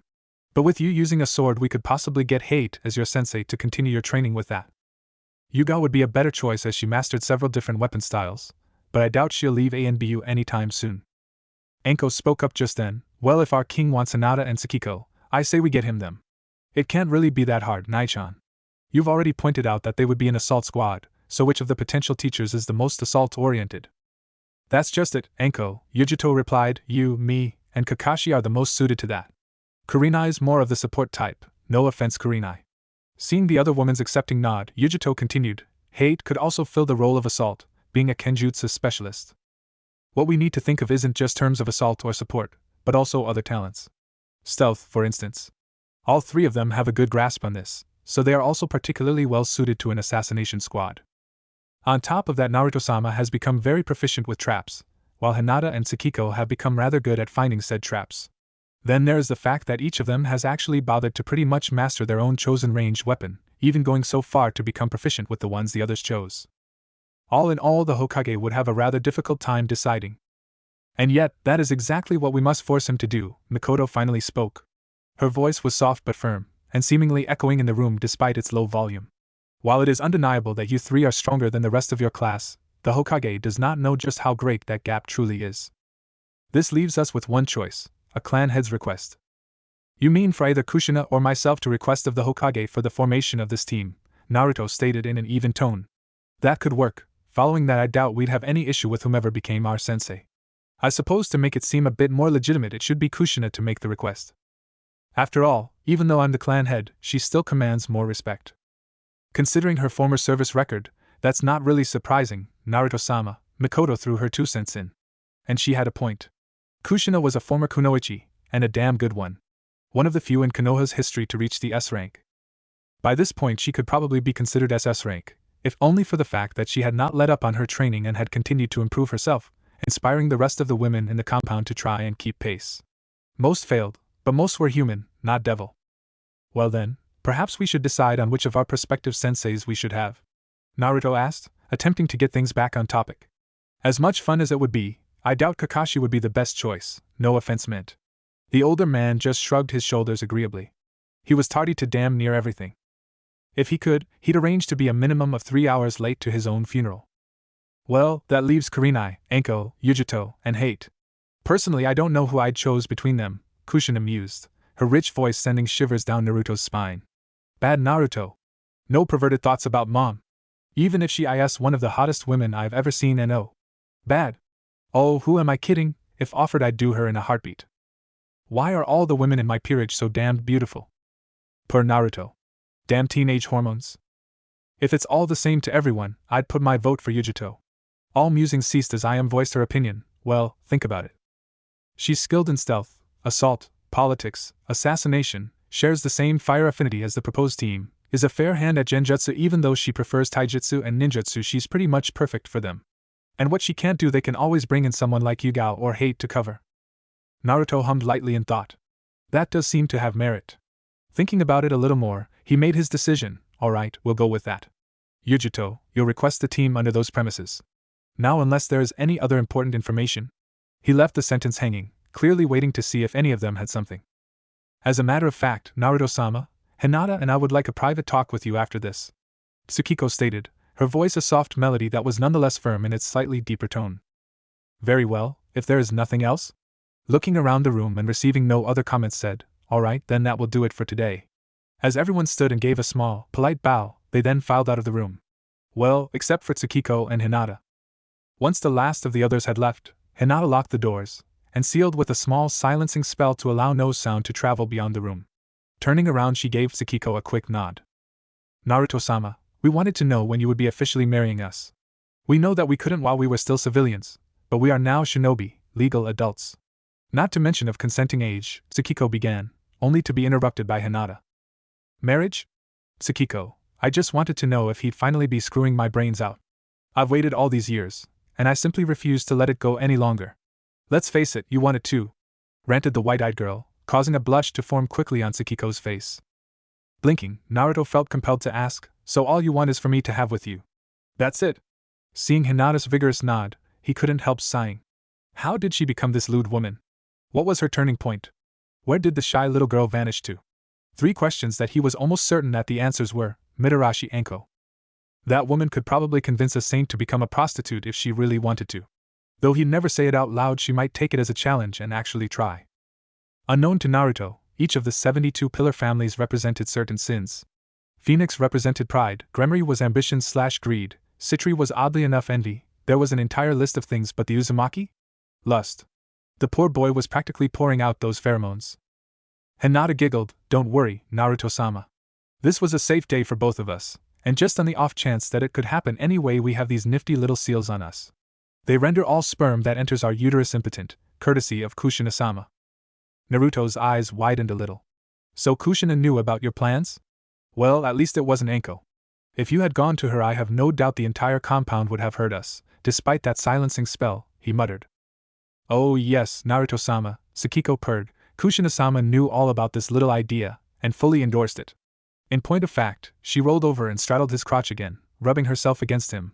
Whoever said we were done just yet? Naruto sighed, followed quickly by a large grin. This was going to be a long afternoon, and for some reason he didn't think he'd mind. Break. Several hours later, Naruto was once again seated behind his desk, only this time he was doing some paperwork by the light of a small lamp. Tsukiko and Hinata had left about half an hour prior with wide, satisfied smiles on their faces, mirrored by Naruto's own. Life was good for Uzumaki Naruto today. With a sigh, Naruto leaned back into his chair, his paperwork dealing with his peerage's registration almost done. His thoughts turned not towards the virginity he just lost, but rather to some of the other members of his peerage he wanted to be intimate with: Mikoto, Kushina, Hana, Yujito, Mabui, Samui, Anko. Kurenai looking down he grinned as he saw a head of silver hair, let loose from its usual bun, bouncing up and down his shaft. He could tick Mabui off that list. Mabui had shown up that same half hour ago with his paperwork, having designated herself his assistant as she used to be from the Yondaime Reikage, before he sent her, Samui, and Yujito as a kind of apology/peace offering against the mistakes of their Sandaime Reikage. Specifically the attempted kidnapping of one Hyuga Hinata, and since Hinata had belonged to him since that incident, so too did they, as they were made into full Konoha kunoichi. Though Naruto still wondered what kind of strings were pulled to get Yujito, as the woman was the Jinchuriki of the Nibi, and as such was considered a major military resource. Mabui opted to turn her Hittite in upon learning they wouldn't be serving the Hyuga heiress as she had initially believed, but rather the Uzumaki heir. Having done that, she then made the unilateral decision to be his assistant, as it would keep her from needing to leave the village, or even commonly leave the compound. It wasn't as though she didn't like to mingle, but she already had a reputation as Kumogakure's top model, and as such she had no desire to be swarmed by the legions of fans she discovered she had in Konoha. And when it came time for Naruto to choose his wazer, Mabui was the first one to come to mind. With the teleportation circle, it was a snap for her to travel just about anywhere she wanted. As a matter of fact, Mabui, Samui, and Yujito were the ones who answered to requests within the borders of Kaminari no Kuni, Land of Lightning. Thus was she fully capable of getting away from her many fans whenever she desired. Not to mention, when she had earned enough evil power as his peerage was beginning to call their devil magic to obtain her familiar, she was found by a Raiju. A freaking thunder beast. The seeming coincidence of a Land of Lightning native getting taken by a thunder beast, a creature of living lightning, was hardly lost on anyone. Their guide, a man calling himself the familiar Master Zatuji, nearly had a fit though. Apparently he was considering either quitting his job, or committing suicide due to the number of heart attacks he received while working with Naruto's peerage and finding their familiars. Dropping one hand on top of Mabui's head, Naruto encouraged her to take more of him in her mouth, even as his thoughts turned to Samui and Yujito. They came with her, as they refused to be split apart from the only other people they knew. As a result, when he asked Mabui to become part of his peerage, he had asked Samui and Yujito as well. When they agreed, he made them his pawn and rook, respectively. When asked why Samui was made into a pawn, he replied with, "She seems the most adaptive in combat out of you three, just like the pawn. The pawn is not a throwaway piece, and I will personally prank whoever says otherwise into a lovely white padded cell." Finding nothing wrong with his reasoning, and a little flattered that he would be so protective of them despite his obvious ill will toward Kumo, none of them had any further problem with their positions. Naruto snorted lightly as he remembered the familiar master's reaction to seeing his peerage again. Poor man nearly lost it right then and there. Yujito's reincarnation had worked similar to his own in that the Nibi was released from the seal imprisoning her, yet another of the Bijou was female, though figure, and just like Kurama, she decided to become Yujito's familiar. No explanations outside "I've grown fond of the kitten." Well, it wasn't like they could argue with that, now could they? Samui on the other hand practically validated Zatuji's position that Naruto's peerage was abnormal. She found a sylph. A spirit of the wind. It was as loquacious as Samui was not, and as one would expect she let the flowing of the wind determine her direction. It just so happened that when Samui was looking for a familiar, the sylph was floating on a breeze and ended up running smack dab into the woman. A stranger partnership Naruto has yet to see, not even the sight of Might Guy compared. Frightening thought. Suddenly coming back to himself, he noticed that sometime during his reminiscence Mabui had stripped out of her clothes and sat on his desk, and was now in the throes of orgasm as he deposited his seed within her drenched orifice. Mabui's caramel-toned skin was covered in perspiration, while her large breasts heaved and fell with every breath, her green eyes half-lidded in pleasure. Truly a beautiful sight to behold. Officially scratched Mabui off the list, she was his. No words needed to be said as he rolled her over and thrust back in to begin another round. Damn, she was tight. Oh yeah? Today was turning out to be a very good day. Though he'd be certain to pay attention to her this time around, otherwise it would be like he didn't care. Mabui saw his gaze rivet itself upon her, as she looked over her shoulder at him, and she smiled. Nothing really ruined good like one party not paying attention. She smiled again, this time to herself. She was now Uzumaki Mabui. With this act and a promise she made as they copulated, she was his, and his alone, and as far as the devil or shinobi communities were concerned, that was all that was needed to be called a member of that clan and family. Tears of happiness trailed from her eyes briefly at this thought. She had a clan, she was part of a family, and she would be bearing her husband's children in time. Yes, Uzumaki Mabui was very happy. Unknown to them, a reddish-pink mark of an upside-down rook chess piece just under her throat began to glow slightly. Break. About 2 hours later, Naruto made his way to his bed. Team assignments may not be for a week, but that was no reason to start slacking off, now was it? And part of keeping oneself in shape was a god amount of rest. Opening his bedroom door, he bore witness to a sight straight out of his fantasies: Uchiha Mikoto, Inuzuka Hana, and Uzumaki Kushina, in semi-transparent red and black lace teddies, moaning as they fought amongst each other for domination in a three-way kiss. Each of their respective evil peace marks giving off a light glow. Kushina's knight atop an inverted queen's crown was a bit brighter than the others. "Emu, that's hot," was the only thought Naruto could find within him at that moment. Taking notice of their audience, all three women smirked in a purely seductive fashion. "Oh, Naruto-sama," Mikoto purred while running one hand down her body, "why don't you join us? After all this is yours." She ran that same hand over Kushina and Hana as well, indicating exactly what she meant, even as she licked her lips when her eyes saw the unmistakable bulge within his pants. "I'm going to die by, and I can't think of a better way to go. Oh yes, it was good to be Uzumaki Naruto." Break. And so the week passed with training, preparing, and ungodly amounts of. And now Naruto stood in the entranceway of his home, flanked by Tsukiko and Hinata, all three in a different kind of outfit from normal, as they each had discarded their original clothing choices in favor of a more uniform look. Each of them now wore a relatively simple-looking ensemble. Dark charcoal-colored leather leggings, soft-looking wool boots, their crisscrossing belts with most of their shinobi gear sealed away into scrolls hanging from said belts. Their shirts were also now a dark charcoal leather, with a thin chain mesh underneath, the girls leaving it open slightly at the neck to display a portion of cleavage and their individual marks. Over this went an ankle-length hooded cloak randomly patterned in darker grays, greens, and browns. Altogether they made for a rather impressive sight, and when they put those hoods on their faces became shrouded in shadow, giving them a grim appearance that belied their natural looks. These were no longer children, these were shinobi. These were people who would kill and die for their home. As the three left for the academy one final time, Kushina and Mikoto couldn't help the smiles of pride and joy as they watched them walk. Their king, their master, their loving husband, and those two girls would show the shinobi world what the Uzumaki clan could do once more. No one would know what hit them. Chapter 5. Naruto, Tsukiko, and Hinata had arrived at the academy early. Upon entering the building they quickly located the appropriate room and took their usual seats in the far back corner, where the shadows were deepest and the view of the door unrestricted. And there they sat, waiting patiently for all the others who had passed, their forms hidden in the folds of their cloaks even as the hoods hid their faces, their hitai resting upon their foreheads under the hood so as not give them away by accidentally reflecting light. As they waited, the three of them had a low conversation about potential teams, on the off chance that they weren't together. Hinata was of the opinion that she might get put with Kiba and Shino as a tracking team, just as her father was placed with Kiba's mother and Shino's father. It wasn't necessarily a bad idea, given each of them had techniques suited for both tracking and scouting. The Inuzuka's enhanced sense of smell, the Hyuga's Byakugan eyes, and the Aburame's Kikaichu that were incredibly sensitive to vibration so as to cover an enhanced sense of hearing. That team could potentially work, if not for one problem, Kiba. Inuzuka Kiba, a glory-seeking Neanderthal with alpha dog issues.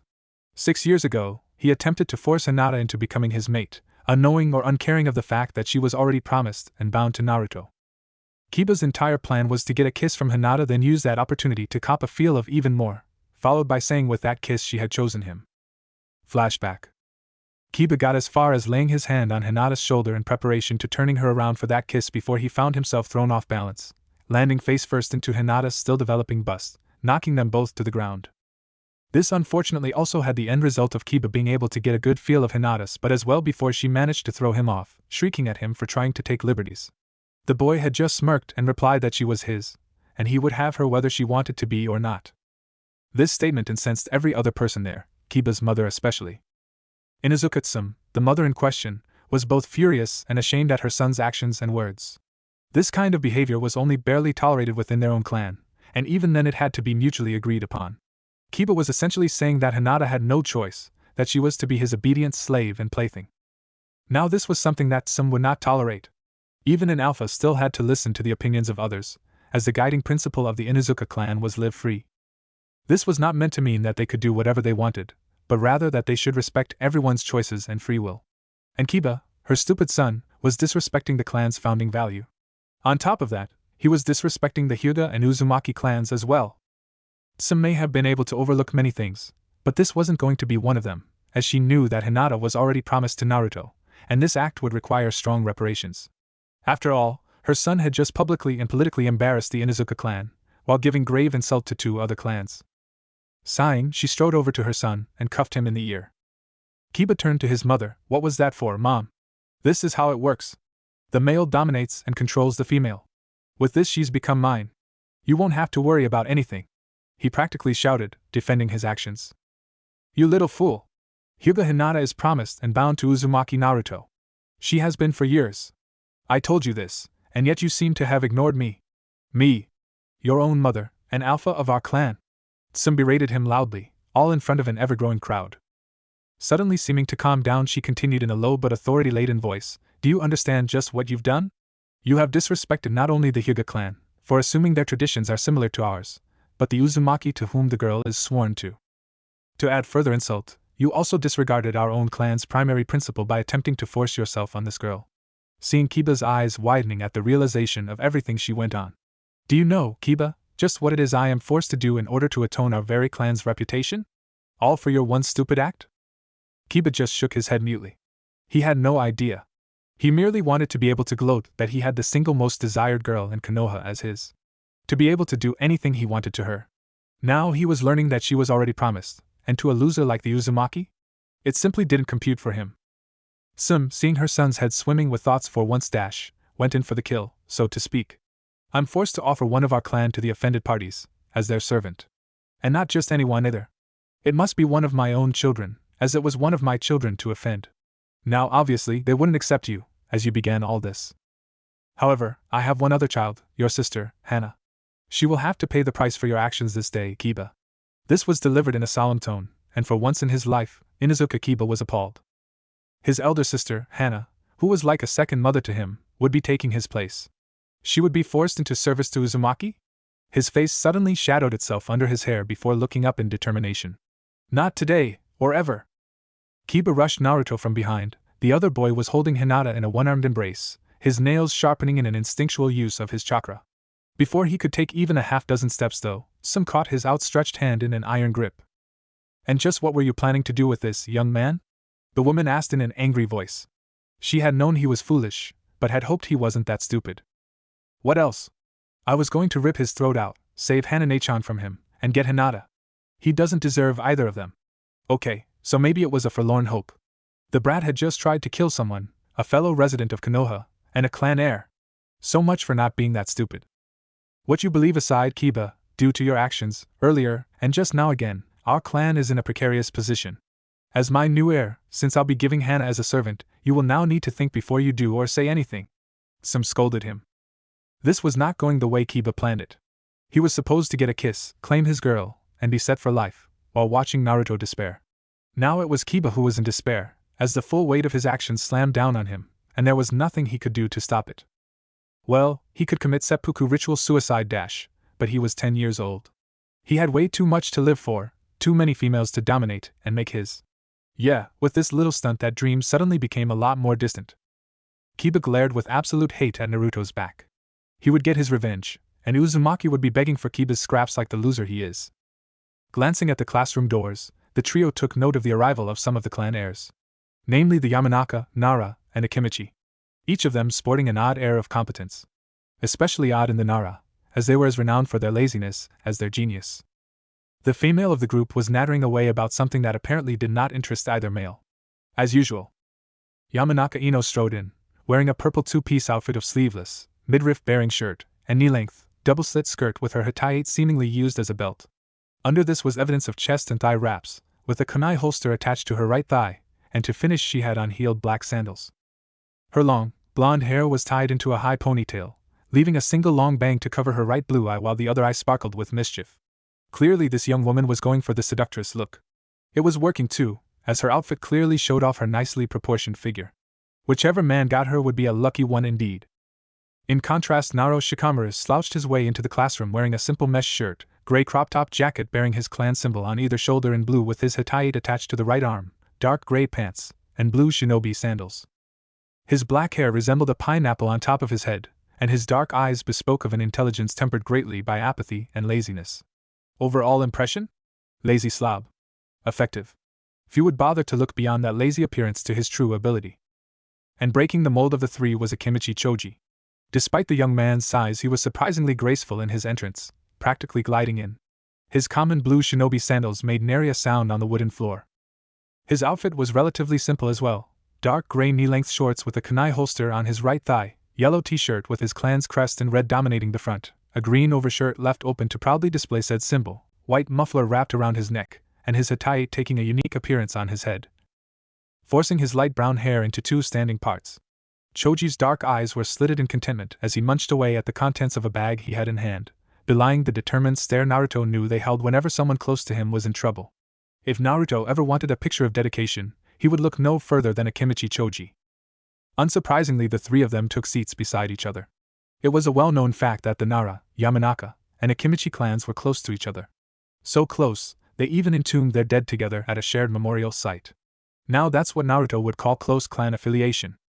Following shortly after them came Aburame Shino, striding silently with a well-hidden confidence.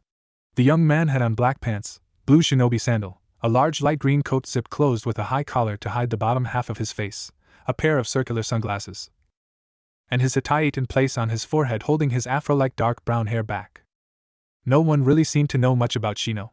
His naturally quiet and non-competitive nature led him to having almost no recognition in the class. Item 1, he was Aburame, meaning he used the Kikaichu insects like the rest of his clan. Item 2, he was quiet, speaking only when he felt the need, not very often and always in a logical fashion. And Item 3, he was possibly hiding some or most of his skill. Not a bad idea, considering that a shinobi's primary tool was supposed to be deception. After that came Inuzuka Kiba, wearing black pants with a kunai holster on the right thigh, a zipped-up gray jacket with hood combo, typical blue shinobi sandals, and his hitai in place on his forehead. The young man suddenly took a sniff of the air and turned to face the trio up in the back of the classroom with an expression of disgust on his red fawn-marked face. Oddly though, instead of barging up to them and starting something, it seems he might have grown a brain as he instead just took a seat down in the front row, ignoring everyone as much as possible. His Nikin partner, Akamaru, laying on the floor behind him. A necessary change from when he was pup and could simply ride on top of Kiba's untamed black hair. Last of the students to arrive was Harino Sakura. The young woman had apparently decided to change her clothes somewhat from the usual red chipao dress. Dressing for mobility and distraction now, Sakura's outfit now consisted of a double-sit red skirt with black spandex shorts underneath and a kunai holster on her right thigh, a short midriff revealing red shirt that also showed off a good deal of her still developing bust, and black kunoichi sandals, the low-heeled variety dash. Her long pink hair had even been cut down to a manageable length, just shy of her shoulders, and her hitai was being used as a hairband. Naruto gave credit where credit was due, at least they looked the part of shinobi. Unlike most of the civilian-born who arrived in their flashiest clothes so as to not embarrass themselves on their first day being real shinobi. Yeah, right. And I'm the queen in my peerage, not the king, was Naruto's thought, a small snort of mirth escaping him at the thought. After a few more minutes the doors opened again and Itachi stepped inside, followed by Iruka as usual, who closed the door behind them. Walking over to the teacher's podium, Itachi stopped and looked up at them all for a moment, as if trying to catch someone not paying attention. Noticing all eyes on him, Itachi nodded in satisfaction. He'd only had to punish one student for not paying him the proper level of respect and attention. Said student was now a year back, having been dropped a year due to gross insult. A lesson everyone learned that day. Itachi was a patient man, but that patience was limited. Do not cross that faint line. Itachi fiddled for a moment with some papers on his podium, presumably a speech of some kind, before looking up again. Congratulations to all here, you graduated the academy. Iruka and myself couldn't be more proud of you this day. You have joined the ranks of the Shinobi Corps, Itachi droned on in his usual monotone voice, all about what was expected of them from now on. To be honest, Naruto practically tuned the man out, having read up on the responsibilities of new genin. There wasn't much. As they now represented the base of the Shinobi Corps, they had an obligation to not make the others chunin and higher look bad by pulling stupid stunts, or being belligerent when on duty. The main perks of being a genin were being recognized as an official adult, meaning drinking alcohol and all the other fun adult stuff was now permissible, and being allowed to buy proper shinobi equipment assuming you were civilian and didn't have a clan armory dash. It wouldn't allow Naruto to take up his seat on the Shinobi Council, but he didn't want to either, so it worked out for him. Once more, we give you congratulations on passing, Itachi repeated, causing Naruto to zone back in, hoping the lecture was over. I will now begin splitting you up into your three-man teams. Do not argue with me over the choices as they were made by the Hokage. You have a problem, take it up with him. Now, Team 1. Naruto zoned out again. Really, what did he care about the others? He would just keep his ear out for certain names, his, Tsukiko's, and Hinata's, and see about ignoring the rest. Team 7, under Hatake Kakashi, Aburame Shino, Inuzuka Kiba. Here Hinata started praying she wasn't on that list, and Harino Sakura. Hinata gave a large sigh of relief. She could easily deal with anyone else if it came down to being split away from Naruto. Considering how well Sakura took the assignment, Itachi had to wonder if her fangirl tendencies were just an act. If so, they were damned effective. He had been expecting her to explode and demand to know why he wasn't to be her Jonin sensei. Instead, Itachi received a small smirk that clearly stated Sakura got pretty much what she wanted. Team 8, under Niyujito, Hyuga Hinata, Uchiha Tsukiko, and Uzumaki Naruto. The three of them held an impromptu group hug, startling the civilian born in the room sans Sakura dash. They hadn't even been noticed. Another good mark in Naruto's book. Team 9 is still in circulation from last year. Team 10, under Sarutobi Osama, Akimichi Choji, Nara Shikamaru, and Yamanaka Ino. Itachi was interrupted at this point by Ino suddenly squealing and wrapping her two friends in a giant hug. Well, at least she wasn't ranting in an overly sharp voice about things not being fair, or some such stupidity. Iruka spoke up, your Jonin sensei will be here in 1 hour, so take this time to acclimate yourselves to your new team's dash. Here he paused as he looked at Naruto and his two girls, a silent and unspoken even if you don't feel the need to passing between them, and be ready to learn even more in the future. Dismissed. The students broke apart after that, Naruto's little group heading for the roof. While they needed no bonding time, they didn't want to be stuck in that room for the next hour, possibly dealing with Kiba. Arriving on the rooftop, they took note of a little gazebo-type area covered in vines and small flowers to provide a bit of shade from the unrelenting sun, and 2 potted trees on either side of the door. They chose to take the gazebo. Sitting down on the step-like floor under the shade, they each pulled out a scroll, unrolled it, then unsealed a single-serving meal created by Kushina before they left. As Naruto ate, he reveled in the quiet atmosphere of the space he was in. So calm, with a slight breeze passing through to keep them cool. It was beautiful, serene, terrific. Then Inuzuka Kiba came through the door, obviously looking for them, his 2 new teammates following behind. There you are, loser. I was starting to think you had just run away in fear of a true alpha, Kiba taunted, hoping to get a rise out of Naruto. HM? Did you say something? Was Naruto's lazy reply. Somewhere else in Konoha, a gray-haired man reading a book had the sudden urge to fist pump. This response was not what Kiba was looking for, and it showed in his instant scowl. I'm talking to you, loser. I'm challenging you to a fight for Hinata, and to regain my sister from your worthless clutches, Kiba sneered. He knew Naruto couldn't deny him. They were both clan heirs, and as such had equal political standing. He knew he could take him. Even though Naruto had the best time on the exams, Kiba felt certain in his victory. Behind Kiba, his teammates frowned. Well, Sakura frowned. It was damned impossible to tell what Shino's expression was, but from his body posture he wasn't happy. Then later that night, Hana joined in a foursome, giving herself over to me as well. With the actions done, and words said, that night they are mine as definitively as if we'd had a full wedding. Team 7 was gobsmacked. Even Shino was easy to read, thus giving silent testimony to just how shocked each of them were. However, even in his shocked state of mind, Kiba was easily able to piece together the underlying information. Hinata solely belonged to Naruto now, there was no chance of ever separating them save by death, preferably Naruto's dash, and there was no possible way to release his sister from her previous servitude as she had gone and married her master. In short, Kiba's challenge was void. There was no reason for Naruto to accept, and nothing Kiba could gain outside of possible satisfaction, as it was against the Konoha clan charter to fight for someone else's mate.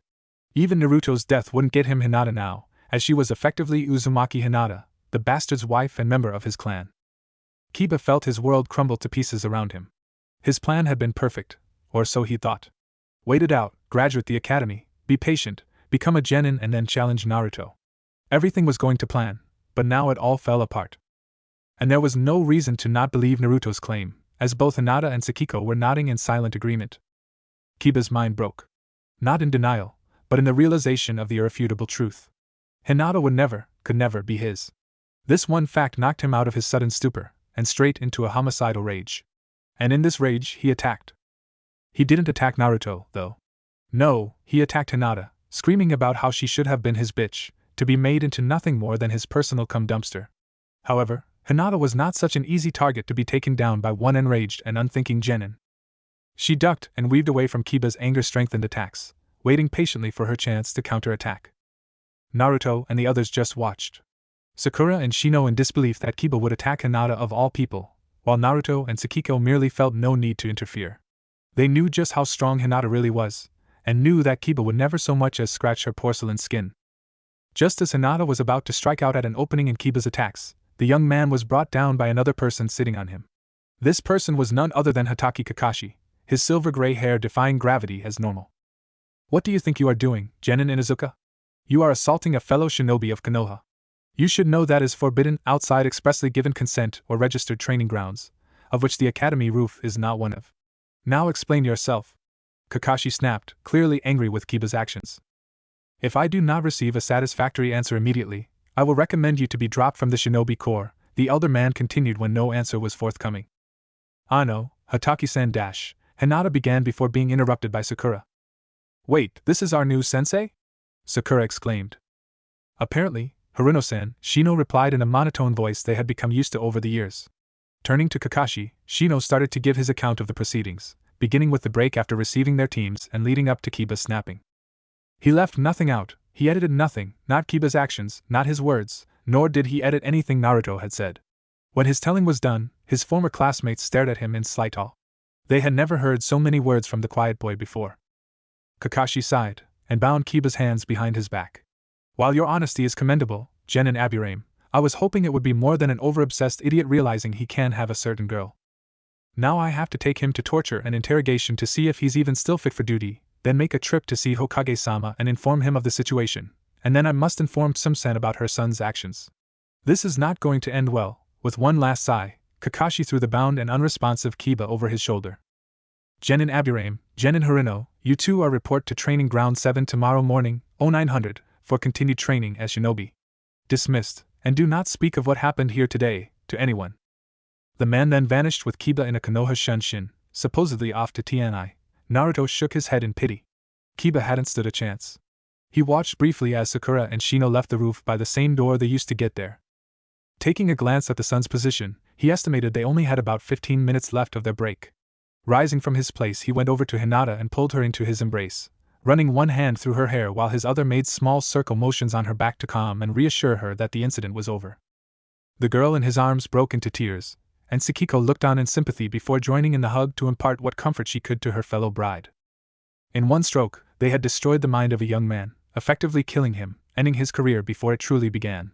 To do this was painful, even more since it was a fellow shinobi of their village. Someone they had been taught to see as a brother, a comrade.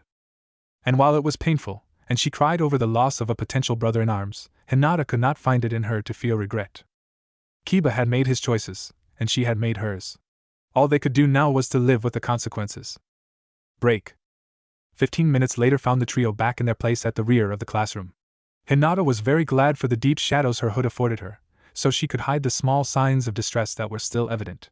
She did not want people thinking that Naruto might have done something she didn't want. She did not want to be seen as less than his perfect Hyuga bride. She did not want anyone to see the tiniest spark of satisfaction that she knew resided within her eyes. No longer would Kiba hound her pun-intended dash. No longer would he pursue her for her hand, despite knowing she was already given to Naruto. No longer would she have to hear his ranting about how she should be with a true alpha like him, and leave the loser to his certain early death. No longer would she have to deal with Inuzuka Kiba. She was free of him and his incessant cajoling and commanding and begging and whining. Hinata was not by nature a vindictive woman, but Kiba had pushed her well past her breaking point. Thus did she silently revel in his departure, all the while wondering if Naruto could feel her elation somehow. As Hinata sat in silent contemplation, the classroom door opened, and in walked several people. She only took note of a few, however: Niyujito, Sarutobi Asuma, Kurenai Yuhi, Mitarashi Anko, and Gekko Hate. Niyujito was a blonde beauty, on a level that Ino could only hope to achieve. In deference to her new home of Konoha, Yujito had all but abandoned her previous style of dress in favor of Konoha's typical jonin attire of dark loose-fitting pants wrapped at the ankle with a kunai holster attached to her right thigh, dark blue long-sleeved shirt underneath a dark green flak vest, and her hitaite in place proudly upon her brow. She kept her hair out of the way in a long wrapped ponytail, and her dark eyes sparkled with life and a sense of adventure. She may not have been tall, topping out just over 5.5 feet, but her well-proportioned body was easily visible despite the loose clothing. Sarutobi Asuma, on the other hand, was a tall man easily passing 6 feet in height, with black hair and beard. He wore the standard Konoha Jonin uniform with the small addition of a sash around his waist that bore the kanji for fire, the sign he was once part of the Fire Daimyo's personal 12 shinobi guardians. Asuma kept his hair short, and bound out of his face by his hitaite, and what seemed to be a permanently bent cigarette in his mouth. Whether he ever actually lit it was something Hinata was uncertain of. Then there was Kurenai Yuhi. Hinata had to admit the woman had only gotten more beautiful over the last several years. Her shoulder-length black hair had a natural lustrous sheen to it, wavy locks, and her red eyes spoke of confidence and capability. Hinata snorted briefly. Those red eyes were constantly getting Kurenai mixed up with the Uchiha clan, despite being perfectly normal amongst the females of the Yuhi. Hinata quickly brought herself back to Kurenai, more specifically her dress. If you could call interlocking bandages over sleeveless chain mesh and a one-armed crimson blouse a dress. Under the dress could be seen leg wrappings, probably to hide what shouldn't be seen without permission, and to finish the look a pair of common shinobi sandals, while her hands and forearms were bandaged. Following her was Mitarashi Enko, a more sultry temptress Konoha had never seen, even if she did prefer women. Short violet hair held in a high ponytail resembling a pineapple much like Shikamaru Dash, her deep brown eyes held promises of untold UAL pleasure. Pleasure that she would never give to any but a chosen few. What a sadist, she'd probably get along well with Naruto's cousin's queen. What was her name again? Oh yes, Himejima Akino. Enko's style of dress had changed very little since joining Naruto's peerage, though. Previously she wore a mesh bodysuit, burnt orange miniskirt, tan trench coat, greaves over black shinobi sandals, and small stinger-like pendant on a cord around her neck. Now, she had removed the mesh bodysuit, replacing it with a simple chain mesh undershirt, over which she decided to wear a small black tube top. That was it. It left absolutely nothing to the imagination, putting Enko's nearly voluptuous body on full display.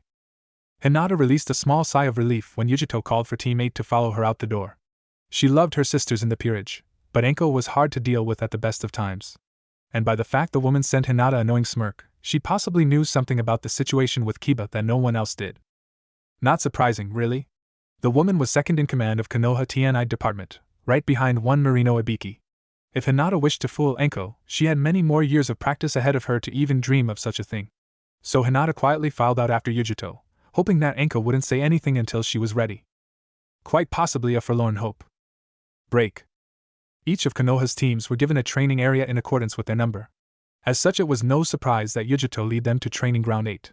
A wooded area of decent size with a fair amount of meadow to practice taijutsu or ninjutsu in, and pads wrapped around a few of the trees at the edge on one side for striking practice.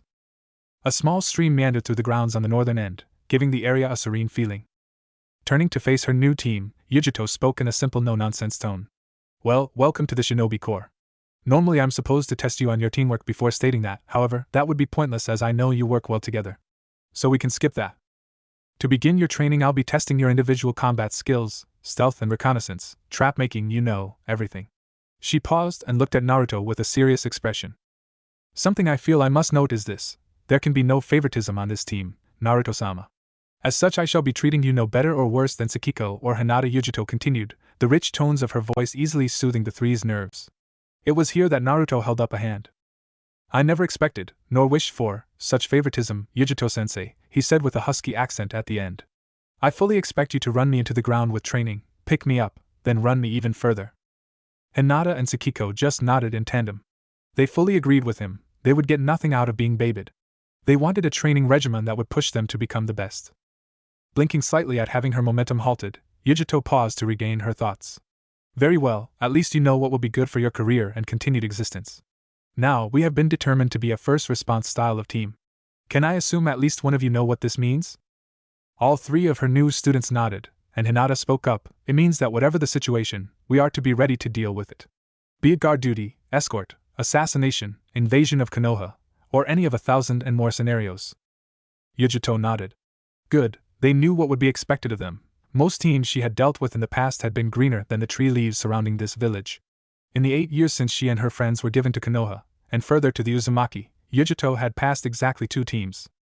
The only one who could boast a smaller number was Kakashi, but he played evil little mind games. Okay, so did she, but that's not the point. Her mental point was simply that her standards were incredibly high. If there was no teamwork, she failed them. If there was no individual skills, she failed them. If there was no proper motivation, she failed them. She had a few pieces to her criteria, but those were perhaps the most important. Everything else they could learn. So now, here she was once again, with a trio of young minds ready for instruction. Teamwork? Check. Individual skills? Check. Proper motivation? Well, they all wanted to make their parents proud, but they also wanted to protect those dear to them. Check. Yujito, Jonin sensei of Team 8, gave an evil smile. If they weren't cursing her by the end of the day, she would simply increase her regimen. Break. A true devil. That was the unanimous decision between the 3 students of Yujito. She has sparred with each of them individually, working all 3 into the ground, then giving them a rest while she tested the next in line. She followed this with 2-person drills, any combination of Naruto, Tsukiko, and Hinata. Then, finally, all 3 together. Apparently finding them satisfactory, Yujito went on to outline the bare basics of their new training. Just thinking about it made Naruto's muscles ache. But they had asked for it, and they refused to back down. The fact Yujito made it all look so easy, sparring for several hours with nary a sign of fatigue, not even a hair out of place, and then stating that what she was going to put them through just drove it home how far they had yet to go. They were strong for genin, they could maybe pass as low-ranked chunin, but they were far from jonin. That thought felt oddly reassuring to each of them. It seemed to validate the ages-old saying of no matter how much you think you know, there is always more to learn. And learn they would. The very thought of possibly disappointing their Yujito-sensei seemed to twist and stab them. They resolved, each in their own way, to make her proud of them as her students. Upon entering the Uzumaki compound, all three headed straight for the private onsen. They were filthy and dead tired. The hot water would easily soothe all the aches and pains, not to mention they could slough off the dirt and grime. Maybe give the girls some heavy petting. Somewhere in Kuni, hot spring country, a white-haired man peeping in a local bathhouse felt the sudden urge to visit Konoha for inspirational research, only to find out he had been discovered and surrounded by the women he had been spying on. Each one somehow having gotten hold of blunt objects, and wearing expressions to scare the original Mao. High-pitched screams of pain were heard for miles. As the three of them sat and luxuriated in the hot water of the onsen, each of them allowed their minds to drift. No particular topics, just random thoughts of no importance. At least until one particular idea passed into Tsukiko's mind. Considering it for a moment, she decided to voice it as a question. Naruto-sama, not that I'm complaining, but why is it that despite all that you've been having this past week, only Mabuya and Hana have gotten pregnant? Tsukiko's voice was filled with simple curiosity. After all, she didn't want children of her own just yet, so it wasn't really a problem. Humming for a moment, Naruto seemed to be thinking about to best phrase his reply. Well, from what Kushina has told me, it seems to have something to do with those marks the evil pieces left on us. Apparently they act as a kind of filter seal, either ensuring or denying the potency of my sperm based upon the will of both parties involved. Mabuya and Hana wanted children. I wanted to give them that happiness, so the marks made pregnancy a certainty. None of the rest of you want children just yet, so it causes my seed to become impotent. The explanation made sense, to a degree. But it brought up another question. No one else seemed to have these marks upon their peerage, so why did they? It had to have something to do with the pink coloring to some of the pieces like Tsukiko's own dash. But what exactly caused it? As if anticipating her next question, Naruto said in a tired voice, Don't worry. I know what caused the pieces to do this. Or at least I have a theory. I've yet to run it past Kushina though. When I do, I'll bring it up in one of the scheduled meetings. Giving sounds of agreement, the two girls looked over at him with sympathetic expressions and moved in closer. They weren't going to try anything, they simply wanted to be closer to him. Each rested a head on one of his shoulders, his arms snaking around their shoulders to draw them in a little closer. This would be enough for now, just to bask in each other's presence. Break. A few hours later found Naruto heading to his office, having been told of an unexpected guest. Naturally, this meant that as head of the Uzumaki, even if unofficially, he had to greet them properly.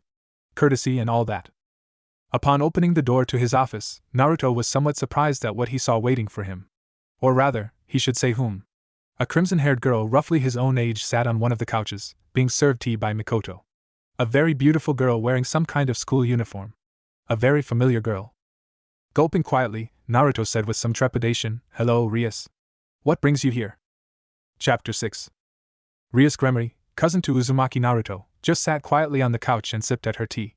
A calm and placid expression upon her face gave away nothing as Naruto maneuvered around to his place behind his desk, where Mikoto offered him a cup as well. Nothing was said for a number of uncounted minutes. Minutes Naruto took to size up and take stock of his unanticipated guest.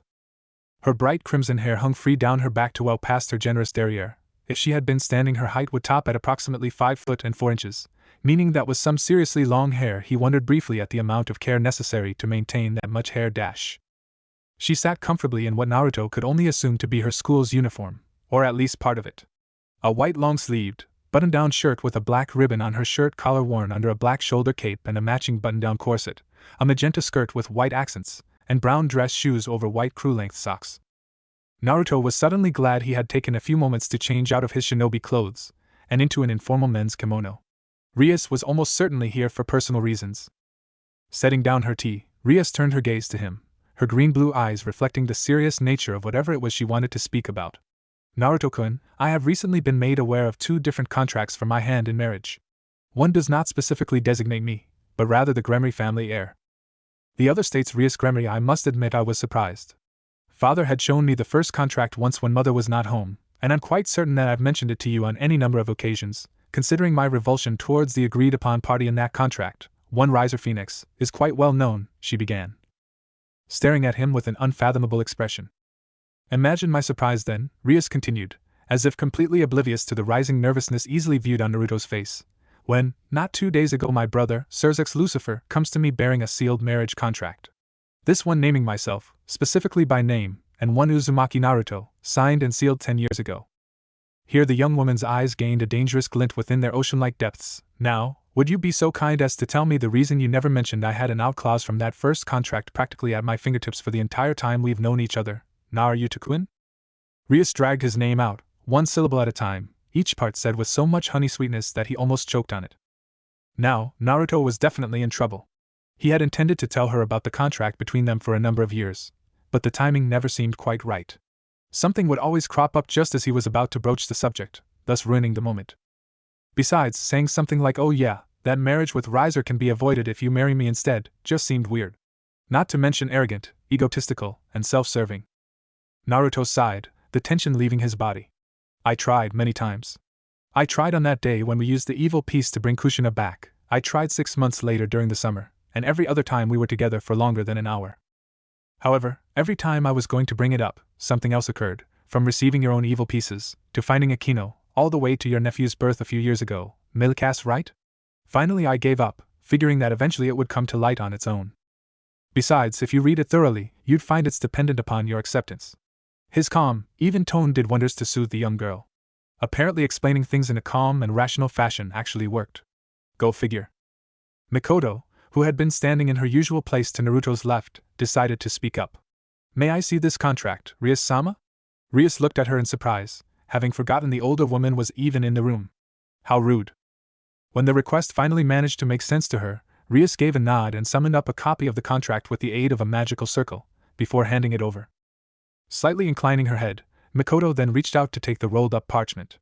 Opening and reading the contents, Mikoto's face lit with understanding. It says here, Rias-sama, that should you agree to this, you would be removed from the position as heir of the Gremry, which I am assuming is why it would nullify your prior contract.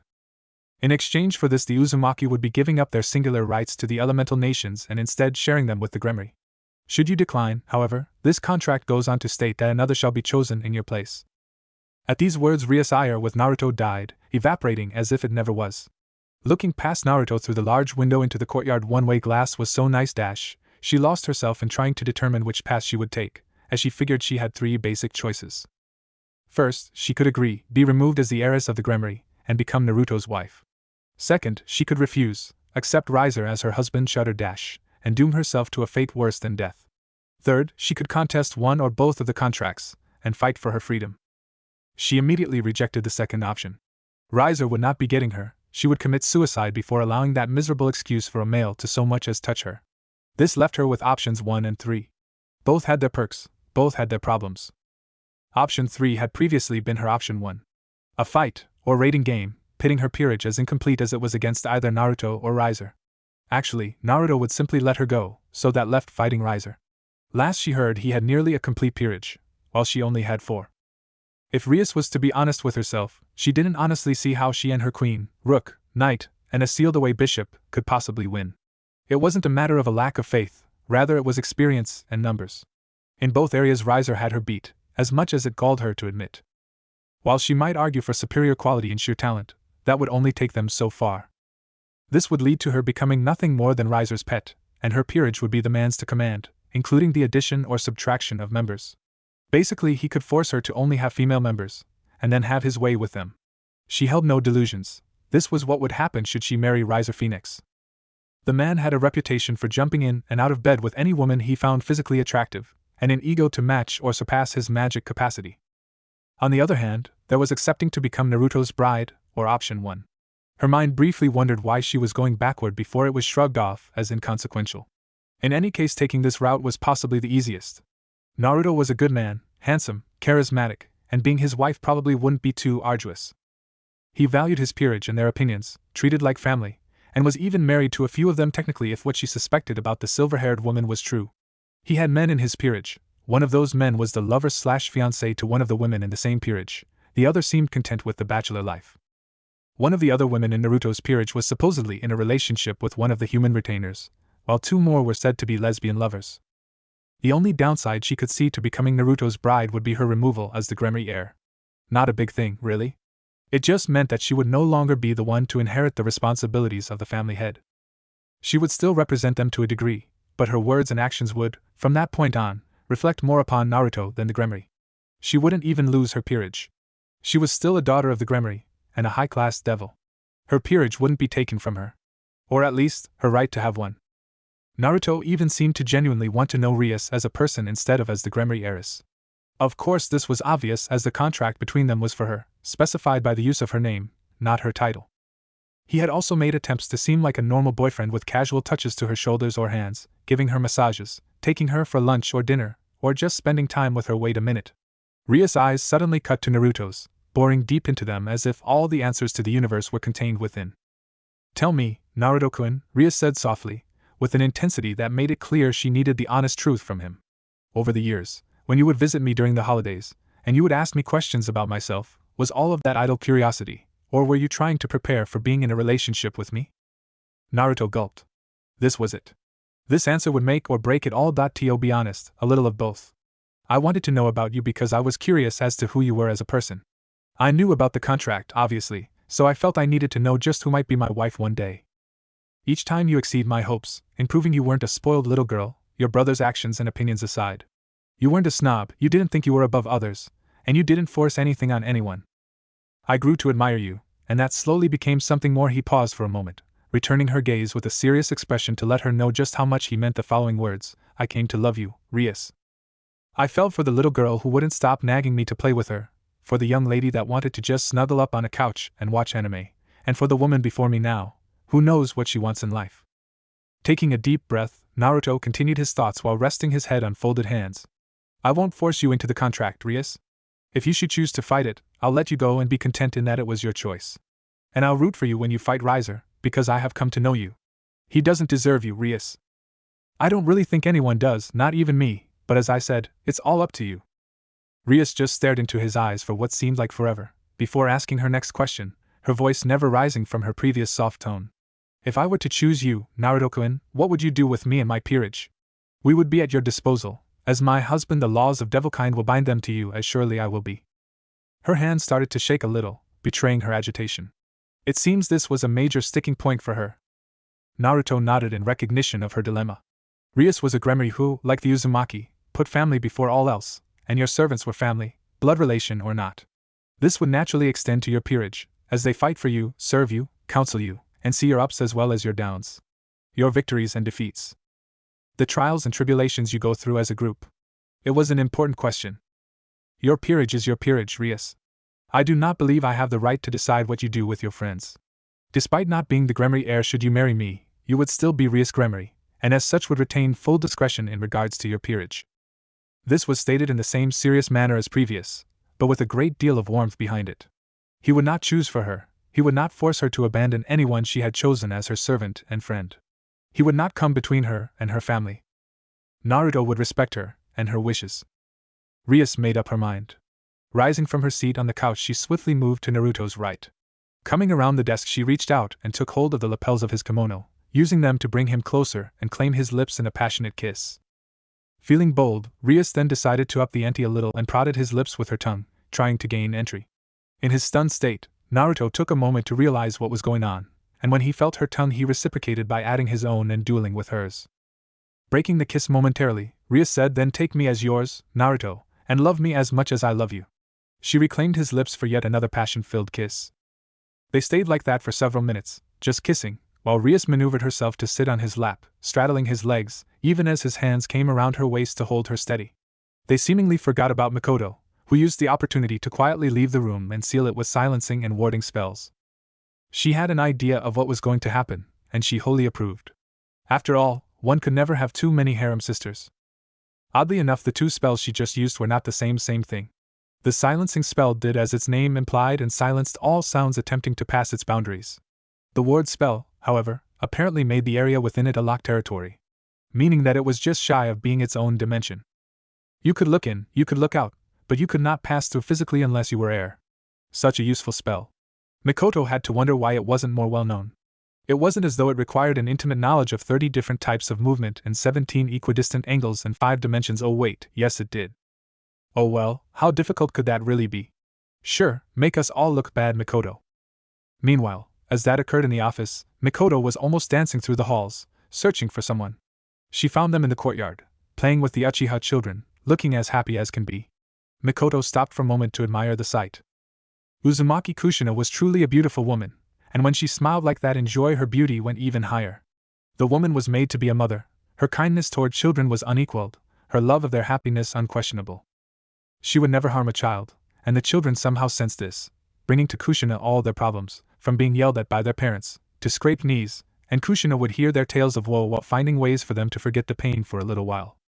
Mikoto would admit, if only to herself, that she was as much in love with Kushina as she was with Naruto-sama. Both of them possessed an unnatural charisma, and a heart big enough for the world, while also being capable of putting it all aside when the situation called for it. Yes, they were two of a rare breed of people, leaders. People who were simply born to lead others, and Mikoto held no doubt that she would follow them, no matter where they went. Shaking her head to clear her thoughts, her smile flashed full force again, before striding toward the laughing form of Kushina, who was to be found under a dog pile of little bodies. The children saw Mikoto approaching and climbed off Kushina, sensing that she had something important to talk about. "Ah, Miko-chan," Kushina called as she sat up in the grass-covered ground. "What brings you out here?" "Oh, nothing much, just thought you'd like to see something that recently came to light," Mikoto demurred, trying to ignore the flush of heat between her legs at the sound of her nickname passing Kushina's lips. Lips she was dearly holding back from kissing senseless as she passed Kushina a rolled parchment. Rolling her eyes at Mikoto's subtle shenanigans, Kushina opened the parchment to discover a marriage contract. The interesting part to her were the listed participants, Uzumaki Naruto, and Rias Gremory. Signed and witnessed by all 4 of the Mao, along with Lord and Lady Gremory. Slowly, Kushina raised her eyes to Mikoto's, a brilliantly joyful smile springing forth. Jumping on the dark-haired woman, Kushina caught her lips in a passionate kiss. A kiss that the children blatantly ignored by looking anywhere but the 2 beauties who were lip-locked. Pulling away from the kiss, Kushina beamed at Mikoto. "This is wonderful news, Miko-chan. Are they doing what I hope they are?" Kushina's exuberance was contagious, if the happy little smile on Mikoto's face was any indication. "I believe they are, yes. I left silencing and ward spells on the room so they wouldn't be interrupted." A strange gleam appeared in the raven-haired woman's eye. One Kushina immediately recognized. How could she not, when she saw it so often in her own? Mikoto had done something devious. "Oh, Miko-chan. I know that look, what have you done?" Kushina asked with a small giggle. It was rare for Uchiha now Uzumaki Mikoto to pull a prank of any kind, especially on their beloved Naruto. "Oh, nothing, really. I think I might have left a device to record the goings-on of that room behind, though. I should probably not just leave such things laying around." Mikoto gave a smirk worthy of an Uzumaki prankster as she said this. Kushina squealed in delight. "Oh, Miko-chan. We'll have to review that together later, to make sure there's nothing of a sensitive nature on it." Her voice dropped into a husky whisper as she breathed her idea into the other woman's ear, even as she rubbed her thighs together a little. "Oh yes, they simply must watch that later, and maybe get a few ideas on how to tease their king. Maybe a few other things too." The children, having been witness to the conversation, felt it was past time for a tactical retreat, and returned to the inside of the house. Talking between themselves in whispers, they agreed on one thing: adults were weird. As the children ran off into the house, Kushina and Mikoto resumed their earlier kiss, eventually leading back to Kushina's room where there was a great deal of moaning. "Sure, wait to make us all feel bad, Mikoto." Break. Naruto and Rias were laying naked upon a spare bed in an adjacent room, just off to one side of the office. This room's purpose? For when Naruto stayed up too long on any given night, and needed to crash but didn't feel like trying to stumble his way through the halls. The only ways in were the door that connected to the office, and a small window that was currently closed. It had been several hours since their not-so-little marathon started, and both were feeling tired. As such, they were content to just lay there in each other's arms, just drifting lazily in a sea of post-coital bliss. The room wasn't really big, just enough for a double bed and a small dresser beside it, but at the moment, that didn't matter to the 2 occupants. They were together, and that was enough. For now, at least. Rias felt more than content. She felt loved like she had always wanted, not as the Gremory heir, or her peerage's king, but as herself, Rias Gremory. To Naruto she was just her, and that thought brought a satisfied smile to her lips. Seeing the smile, Naruto couldn't help but ask her what it was for. "It's because you love me enough to have let me choose whether to go to you or fight at all." Rias nuzzled her face into the side of his neck, pressing her front into his side. "You would have let me go if it was what I wanted, even though it would have meant getting into a contract with someone else." She paused for a moment, basking in the feeling of being loved by a man she loved in return.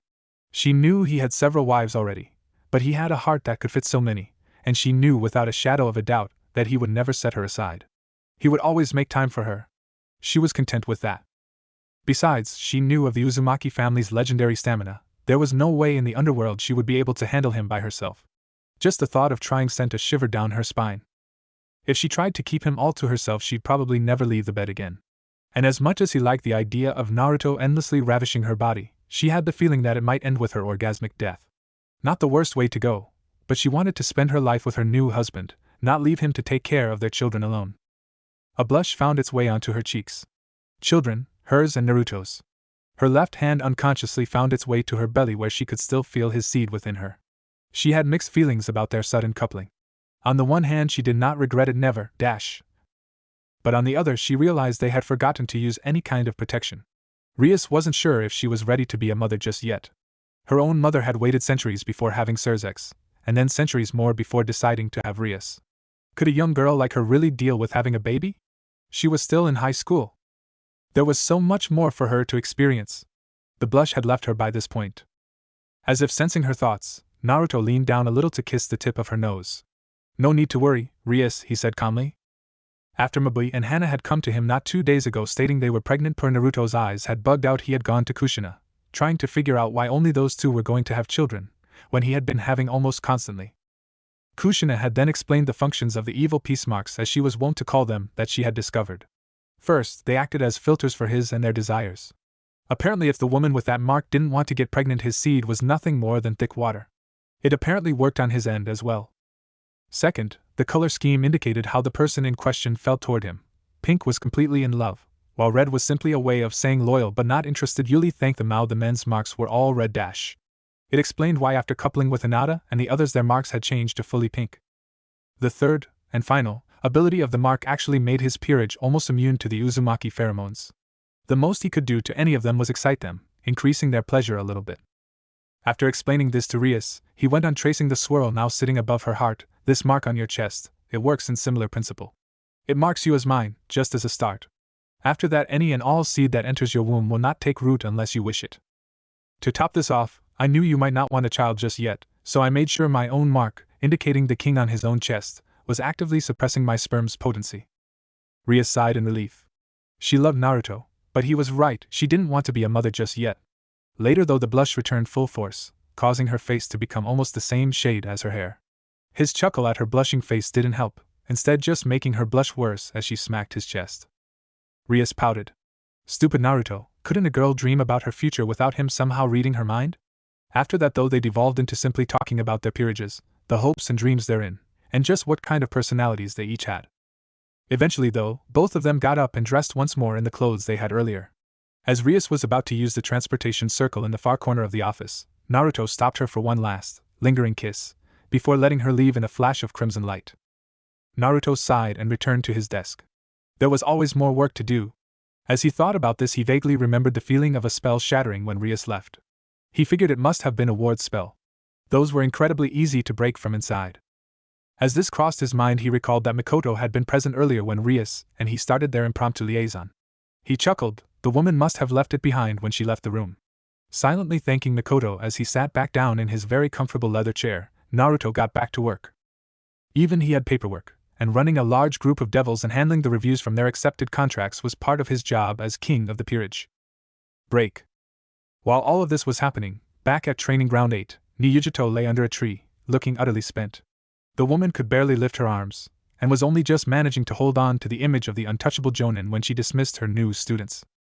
The moment she had been certain they were out of range, her shoulders slumped, and she collapsed to the ground in an exhausted heap. She had called them low chunin level, lying straight to their faces. She snorted in near hysteric laughter. Low chunin? More like high jonin pretending to be genin. She recalled how they had worked together, those hoods hiding their eyes, making it more difficult to read them, and the rest of the cloaks helping them to blend into the forest. Those cloaks were almost unfair.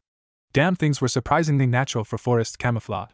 Hinata had retreated into the trees to begin firing arrows at Yujato, while Naruto had drawn that sword of his and attacked at close range, and Sakiko moved off on yet another tangent to start lobbing ninjutsu at her. Somehow neither of the girls even seemed to come near hitting Naruto, despite how close he was to Yujito at all times. Well, one thing was certain in Yujito's mind: their stealth skills would scare the shit out of anyone who was not a natural chakra sensor. In her exhausted state, Yujito had crawled over to the shade of one of the trees and laid down on her back. Closing her eyes, she drifted off into a restless doze. In this state, she failed to note the other presents that entered the area until they were almost upon her. Suddenly opening her eyes, Yujito gazed up at a very familiar woman in shock. Why is she here? Chapter 7. Yujito couldn't help but stare. The woman before her was beautiful, none would deny that. There were men who would gladly rip off their own testicles to get a chance with her. Anyone else think that sounds incredibly painful? Standing about Yujito's own height, with long blonde hair separated into two pigtails down her back, and light brown eyes set in a rounded face with a perfect light tan and a small rhombus on her forehead. The woman's outfit was fairly simple. A light gray kimono-style blouse displaying a generous amount of cleavage and bound closed by a black sash, black shinobi pants ending just above her ankles, black high-heeled sandals, and over it all a long green hiyori that doubtless had the kanji for gamble on the back. A pinkish-red queen chest mark nestled just above the woman's breasts, and just below that was a small green crystal hanging from a cord around her neck. Yujito looked upon the queen of Naruto's peerage, Senju Tsunade, the legendary medic Nin, Sanin, an all-round horrible gambler. With that last note, Yujito couldn't help but wonder if the woman joined Naruto's peerage because she lost a bet. Sadly, she wasn't far off. Suddenly realizing just where her thoughts were going, Yujito gave her head a light shake before looking at the other woman again. Clearing her throat tiredly, Yujito said, Tsunade-sama? Why would you be here? In Konoha, that is? I know you hate it here. Tsunade kneeled next to Yujito on the ground, a green glowing hand running over the younger blonde woman. I'm here because our king called for me. He feels now would be a good time to have me return to Konoha, maybe take up a position in the hospital.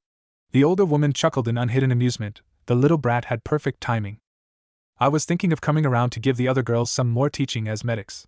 That and Shizen was getting on my case about the time our king and I had agreed upon for my continued self-imposed exile coming to an end. Yujito felt a sweat drop form on the back of her head. That's why Tsunade wasn't in Konoha before now.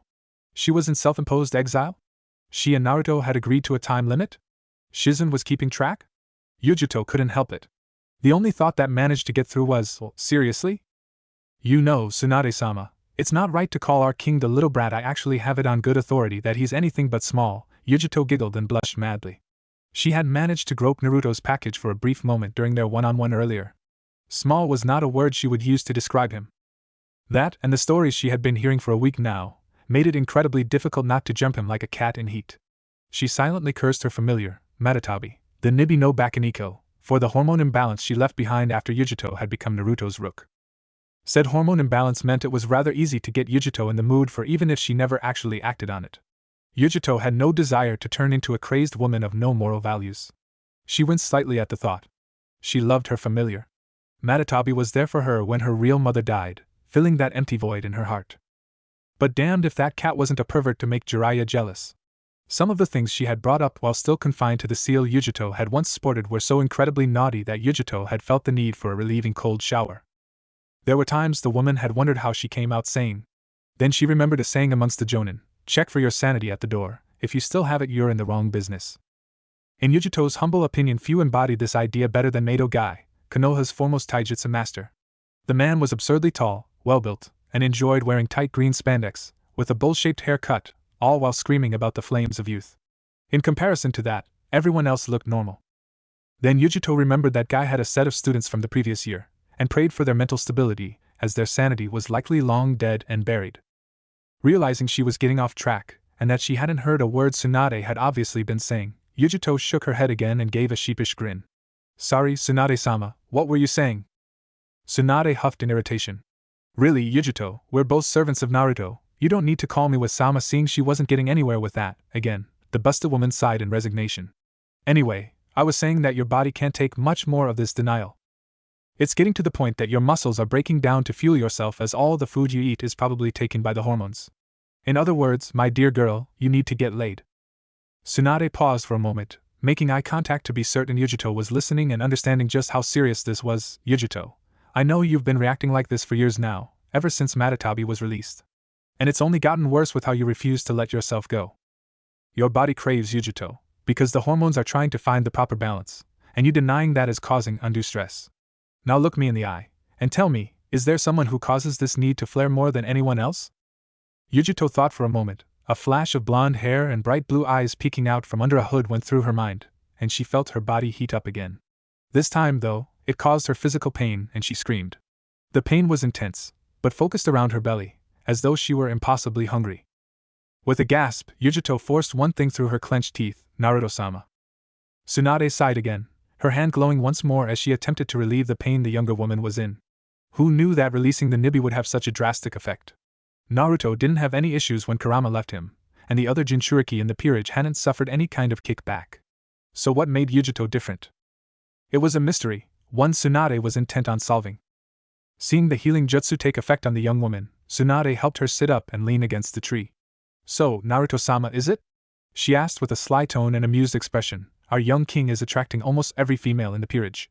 I'd think if it wasn't for Itachi and hate, he'd probably have IM and Yugao too. But that young man, he refuses to push himself on anyone, even though he's got the charisma of his father that would probably let him get away with it. Tsunade chuckled at the thought. Yujito couldn't help but offer a strained laugh of her own. She didn't know when it happened, how it happened, or why it happened, but she had started to have this heat, for lack of a better word, ever since she first became aware that Naruto didn't care about her status in Kumo. He didn't care that she was thought of as Kumo's cat bitch, or that she was broken goods. She winced at the thought, she hated remembering that. She loathed remembering the men from her original village, who had managed to kidnap her a few years ago, in order to make her into their personal pet. They hadn't gotten past the kidnapping stage, thankfully, but it was a closer call than Yujito would have liked. Seeing the reflective, and pained, look in Yujito's eyes, Tsunade quickly assumed she was thinking about a prior traumatic event. Snapping her fingers in front of the younger blonde, Tsunade managed to gain her attention. Yujito. Look at me. You're fine. You're safe, and whoever or whatever you're thinking about can't touch you here. She gathered the other woman into her arms and held her, continuing a stream of reassurance. Tsunade may not be a psychiatrist like the Yamanaka clan, but she knew the look of rape victims. Yujito slowly came back to herself, feeling strong, sympathetic arms wrapped around her. Her hands rose hesitantly to return the hug, breaking into tears as the memories resurfaced. Yujito knew that many a woman had become unable to copulate with men because of the same kind of thing she had gone through all those years ago, but she also knew she hadn't broken. She had remained strong enough, and vengeful enough, that she could testify against those bastards, and see them hang for their crimes. During that time she had found it all but impossible to leave Naruto's side, as he had personally led the rescue team to her, had personally captured 3 of the 7 would-be rapists, and had been the one to undo the ropes and seals holding Yujito captured. She nearly snorted at that. How corny, she had imprinted on Naruto in a knight in shining armor moment. Looking back on that moment, Naruto's rescue of her, she realized that was when everything really started. The heat, how she couldn't seem to get him out of her head. How, whenever they were in the same room, her eyes would find him and watch his every expression, and his body's movements. How every time she was alone in proximity to him she would get the urge to just rip her clothes off and offer herself to him, to be used as he desired. Yes, in that moment Yujito realized just how bad she had it for her blonde king, her student, her master. Yujito nearly let out a purr of satisfaction at the thought of calling Naruto her master. She had never thought of him that way before. So why did she feel that it fit so well, that she should simply submit to his every whim? Her body was in motion before she could consciously register standing, her feet finding their path back to the compound, Tsunade trailing her by a good little distance, another amused smile on her face. It was about damn time, the girl had been footing around it for too long. Once they reached the mansion, Yujito split off to her own room. She had to get something special, and knew just what it would be. A little gift from Enko last year for her birthday. Yujito had been too embarrassed to show it to everyone, but Master Naruto's shivers traveled up and down her spine when she thought about it. Tsunade, on the other hand, headed for the kitchen to see about getting a drink. She had done her good deed for the month. Ouch, Tsunade, ouch. Unfortunately for her, however, she found her personal assistant and apprentice, Kato Shizen, waiting for her in said kitchen. And if the expression on her face was anything to go by, Tsunade was in trouble. Ha! Karma! Break.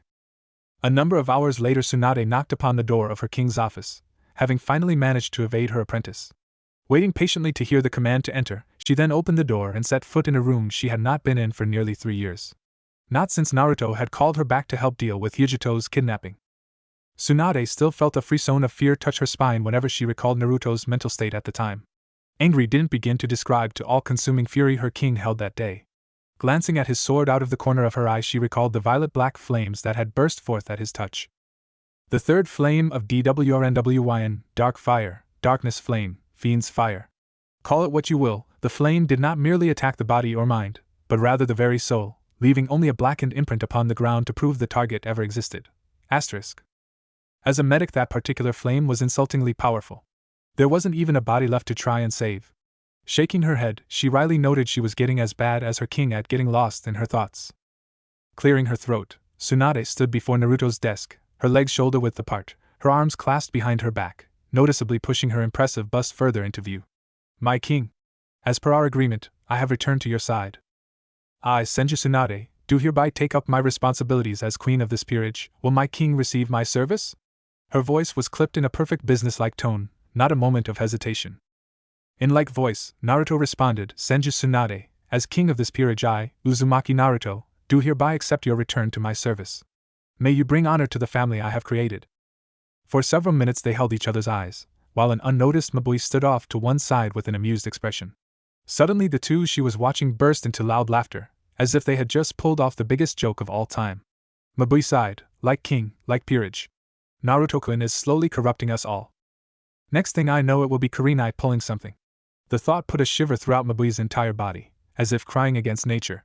She suddenly placed both hands over her belly, where her unborn child lay, still forming within her womb. Mabui had not originally anticipated her pregnancy. Her opinion on the matter had originally been simple. If her king, Naruto-sama, wanted her to birth his child, she would gladly do so. That had been her stance back at the beginning, when she first became his wazer. Somewhere over the years he had managed to worm his way into her heart, collecting pieces of her deepest desires, weaseling out the most personal things. All until he knew her possibly better than herself. There had been things even she had not been aware of. Previously she had harbored a wish to belong to something more than simple duty. That had been accomplished by joining Naruto's peerage. And then again just over a week ago when he took her as his lover, mistress, bride, and mother to his children. Naruto had given her everything she had ever truly wanted, and more, so Mabui had returned the favor. She had sworn to be his, and only his, even on into eternity. Quietly, Mabui left the room, closing the door behind her. Those two had much catching up to do, and a third person would only diminish the reforming bond between king and queen. It was a bond as sacred to devilkind as that between mates, for it was just as deep.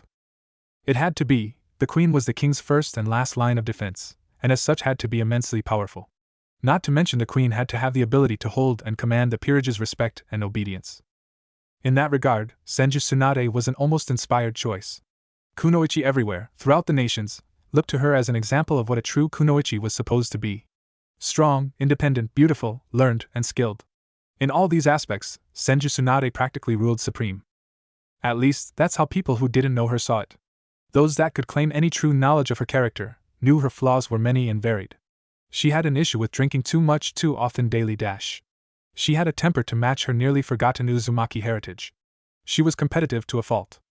She cursed worse or better depending on your point of view than a sailor. She would slit your throat with a smile if you pissed her off, or crush your most cherished bits to paste, then heal you just to repeat the exercise to make sure you understood. The list continued. Mabui stopped for a moment in the hallway to the kitchen, remembering that Tsunade used to have a rather paralyzing fear of blood. The dark-skinned woman knew only one thing about what happened. Tsunade and Naruto had gone into a room, and when they came back out not 2 hours later the blonde woman was free of her fear. Neither of them would comment on what exactly transpired, so everyone was left guessing. Continuing her journey to the kitchen, Mabui wondered about the sudden craving she had for chocolate-covered butterscotch ice cream with salt and bologna. Maybe Shizen would be there so they could catch up while their respective bosses did. Whistling a merry tune, Mabui picked up her pace. Her snack wouldn't make itself. Break. Naruto and Tsunade had each taken up a position on a couch, facing each other, a cup of warm lemon-fragrant tea sitting in front of each. Both of them sat in a reclined state, showing their level of comfort around each other. Their conversation had petered out for the moment as they simply relaxed, taking visual note of any differences in the other. For Tsunade the differences in her king were fairly obvious. He had grown much taller, now standing a little higher than herself. He had packed on some extra muscle that was balanced by proper tone, and he was obviously not a virgin anymore if that hand movement of his Wazer-Mabui, wasn't it? Was anything to go by. Go figure, she could easily remember their places in the peerage, but some of their names seemed to escape her at the moment. Oh well, her king was going to be a father, and that would be an immense responsibility. Tsunade couldn't wait to hassle and tease him over it. Her mischievous grin the only warning Naruto was likely to get. On Naruto's side of the coin, however, the differences were nowhere near as apparent. He started by glancing briefly at her evil peace mark, its shade a little more pink than he recalled, indicating a slight shift of romantic emotion his way. His only thought at that information was, at this rate I'm going to need a vacation away from everyone. His eyes panned to her general clothing choices. No change from what he could see. Gray kimono blouse? Check. Black obi? Check. Black pants? Check. Green haori? Check. Shodame-sama's necklace? Check. High-heeled sandals? Wince check. Naruto always found himself wincing at the sight of those heels. He had seen her use them to grind and pulp another man's manhood when he first met her. Not a pleasant memory. No, really? Dismissing the memory, Naruto returned his attention to seeing if there was anything outwardly different about his queen. He had to admit, though, after a few more minutes of scrutiny, that nothing had actually changed on her outside, aside from that slight color change of her mark. So, what really brought you home, Tsunade? I know you couldn't really care less about my orders, despite all that my evil peace did for you. So, as Uzumaki clan head, I would like the truth, Naruto said. His tone was once again serious. His queen didn't just make random appearances, and if it was really about the end of her free time, she still had a number of months. She didn't have to be here yet. Tsunade's grin never faltered. Does my king not want his queen by his side? It's been almost 4 years now since you reincarnated me. I had thought you might be lonely. Her voice had taken a teasing, sultry quality. But if I'm not wanted, I could always go back out into the cold, harsh world of losing all your money on bad gambles. Her grin turned positively feral. Tsunade, we both know that since you came to be my queen, you have not lost a bet. Naruto said firmly, and it was true. It seemed that Naruto's luck was transferred to his entire peerage via those marks. Speaking of the marks, Naruto noticed that the one on Tsunade was becoming more pink than red, just by talking with each other. So this was the kind of thing Tsunade wanted most in a man. The ability to converse with her? What, did everyone else just stare at those wonderfully large tits? Yeah, they were nice, but they were flesh. If he just wanted flesh, he could go to Mabui or Hana, and they would happily oblige him. He snapped out of his ruminations when she started speaking. Now, my dear king, where would be the fun in me just telling you why I'm here so early? A woman must be able to have her little secrets, after all. Her tone seemed incapable of leaving that teasing sound. Naruto wasn't sure if he was annoyed by it, or aroused. Then it hit him, with the impact of one of Tsunade's punches. You did it to mess with us all. His deadpan tone and expression seemed to be just what she wanted as she burst into peals of laughter. It made sense, in a twisted way. She didn't have to return for at least another 7 months, so to cause panic and confusion, she came early. Naruto pinched the bridge of his nose. This was going to give him a headache. Or a boner. Oh, who was he kidding? Probably both. Tsunade's laughter only seemed to get stronger, as he realized just how far he had fallen into her trap, until she was bent double in her seat gasping for breath. Oh, the look on your face, my king. Priceless, she said, her voice still rich with mirth. A wry smile graced Naruto's features. I'm glad I can be of use to you as entertainment, my queen. You realize, of course, that this means war? He asked mildly, which brought her laughter to an abrupt end, her cheeks still flushed with color, her eyes widening in nervous fear. Oh, there's no need for that, Naruto-sama. I'm perfectly content with this. Tsunade tried to derail his thirst for revenge. If there was one thing she wouldn't want to deal with, it was an Uzumaki driven to avenge themselves with a prank. It tended to go beyond humiliating. Naruto's smile was positively beatific, and with that smile did Tsunade realize that he had played her. He never had any intention of using his energy or resources to prank her, he simply let her believe he would. Thus did he prank her in truth, by doing nothing and enjoying her fear of retribution. Well played, my king, well played indeed. A prank worthy of the Uzumaki name you represent. Such was Tsunade's thoughts on the matter even as she inclined her head in acknowledgement of her defeat. Apparently being only 1/4 Uzumaki didn't make her a match for a true-blood son of the clan. Asterisk. Now that the pleasantries have been observed, Naruto began, pausing momentarily to take a sip of his tea, we should probably get to the true heart of the matter. Tsunade, Konoha needs you as a medical professional, and I require you as a teacher for those of my peerage with the ability. These two things need not be mutually exclusive. I have recently purchased the land upon which the shinobi hospital rests. Shizen will, of course, act as your primary assistant as she is most familiar with your ways. Here he paused again to take another sip and gauge the reactions of the woman across from him. Tsunade looked almost like she swallowed something foul. Her expression was an almost perfect combination of interest and revulsion. Most intriguing, Naruto had never seen anything quite like it. The closest he could recall would be Kushina's expression when one Shimura Danzo once requested for Naruto to be placed into a specific training program under the elderly man's personal supervision. Needless to say, it didn't go through, but the muscle contortion necessary to show both utter revulsion and disdain at the same time was something Naruto almost wished he had a picture of. Wait, getting sidetracked again. I assume there is something unsatisfactory about the idea? Naruto asked calmly. You know I don't like Konoha, but it was my home for many years, so while I may not like it, I suppose I can help it out a little. The idea of training our peerage members in Iriujitsu is something I can fully understand and support, however. Tsunade's words came a little slow, as if she was searching for the right ones to properly give testimony to her thoughts, and possibly failing. Naruto nodded, and simply waited for her to continue. He had time. Would it be permissible to simply help out in the hospital when there are severe cases? Things they can't deal with otherwise? Tsunade's question was hardly a surprise. In fact, Naruto would have proposed almost the exact same thing. Of course. I anticipated you might think this way, and was fully prepared to support your choice, Naruto said with a small smile, one which she returned. That being said, I was thinking you could leave the staff a set of summoning circles just for those kinds of occasions. Use it as a way to increase your own power as a devil. The support and suggestion came as something of a shock to older women. Though I shouldn't be surprised, Naruto has always been able to read me so easily. It's unfair. Tsunade had the sudden urge to pout.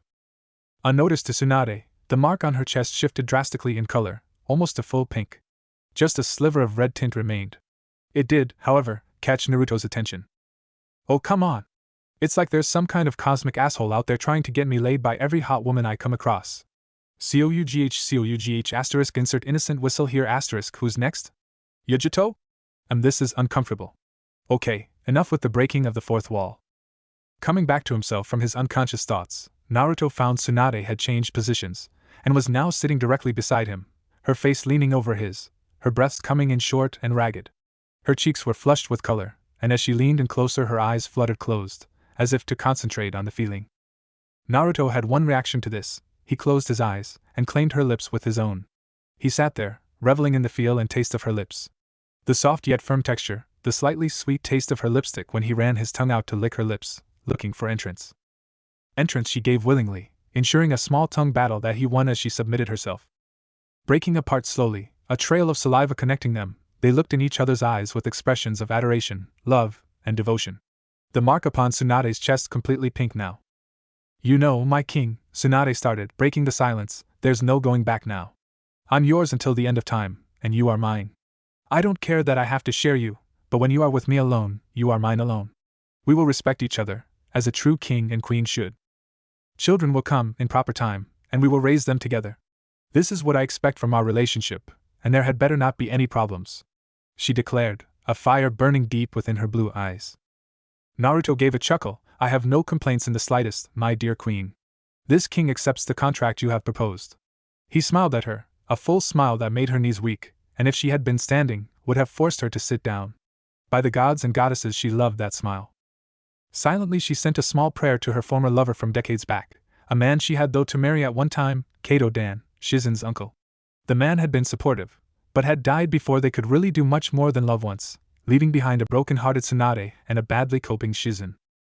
The two women had become each other's support in the following years. I'm sorry, Dan. I've fallen for this young man, so I don't think I'll be joining you for a very long time, if ever. Thank you for the memories.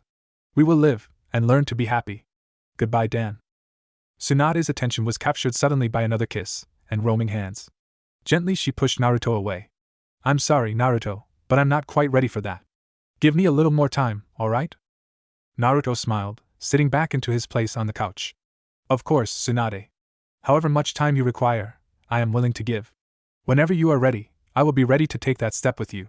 He placed an arm around her shoulders, drawing her to rest against him. He made no other moves, and simply allowed her to lean there, content in her presence. For herself, Tsunade was glad he agreed. She knew it wouldn't take too long before she would want to take that step with him, but the fact he was willing to wait for her to be ready was a wonderful surprise.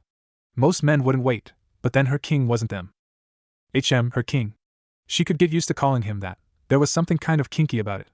Snuggling into his side, Tsunade pulled his arm further around her neck till his hand rested within her cleavage. She may not be ready for, but she would allow the odd touch and caress easily enough. Closing her eyes, she let a sigh of contentment leave her lips.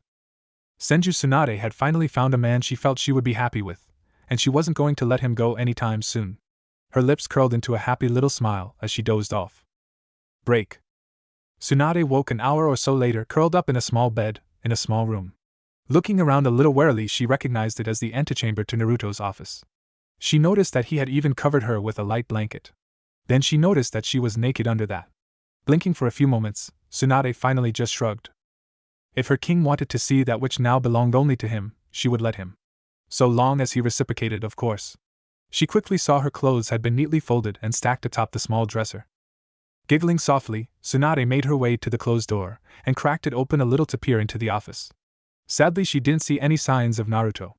Pouting, she threw open the door and stormed into the room, hands on her hips in the very image of being affronted. Not caring about her nakedness, she strode over to the large, one-way windows that adorned the wall behind the desk, and stared out into the courtyard. Tsunade hadn't originally thought she would find herself in a relationship with Naruto when she decided to return to Konoha.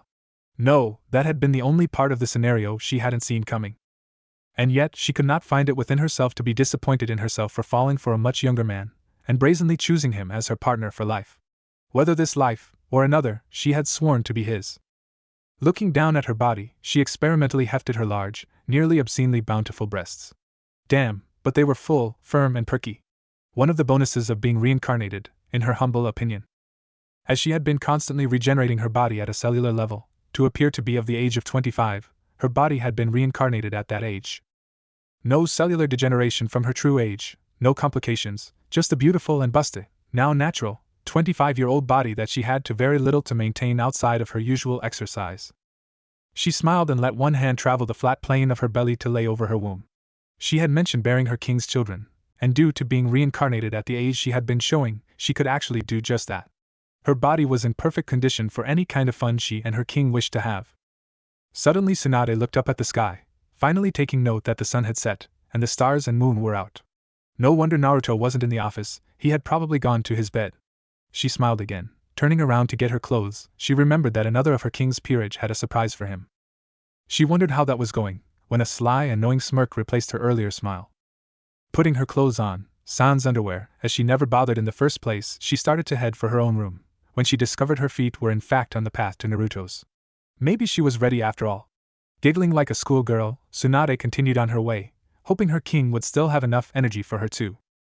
Upon opening the door of Naruto's room, she was hit by three things: the overwhelming scent of high levels of airborne aphrodisiac pheromones, and the sight of Naruto mounted on top of a very willing Yujito, giving the young blonde woman a good fucking from behind, if the old fuck stupid expression on the woman's face was any indication. Tsunade paused for a moment to take in the outfit Yujito had apparently decided to wear. A singlet bodysuit that left the front open and a V-shape down past her navel, gloves covering hands and arms, with matching stockings, all in a semi-transparent red. Hours later saw a properly exhausted trio of blondes in bed, all snuggled together, a female on either side of the only male in the group. All three had satisfied smiles on their faces, and even as they slept, one would be able to see the love that flowed between them. This wasn't just a man that had two beautiful women sleeping with him, this was a husband with his wives, people who had chosen to be together for their lives. This is what Uzumaki Naruto had always thought was family. What if Naruto has harem with Hinata and Rias? And thanks for watching my video till the end. If you enjoyed this content, then do consider subscribing to my channel, and leave a like if you guys need the next part, comment down, and thanks for watching the video, and see you guys in the next video.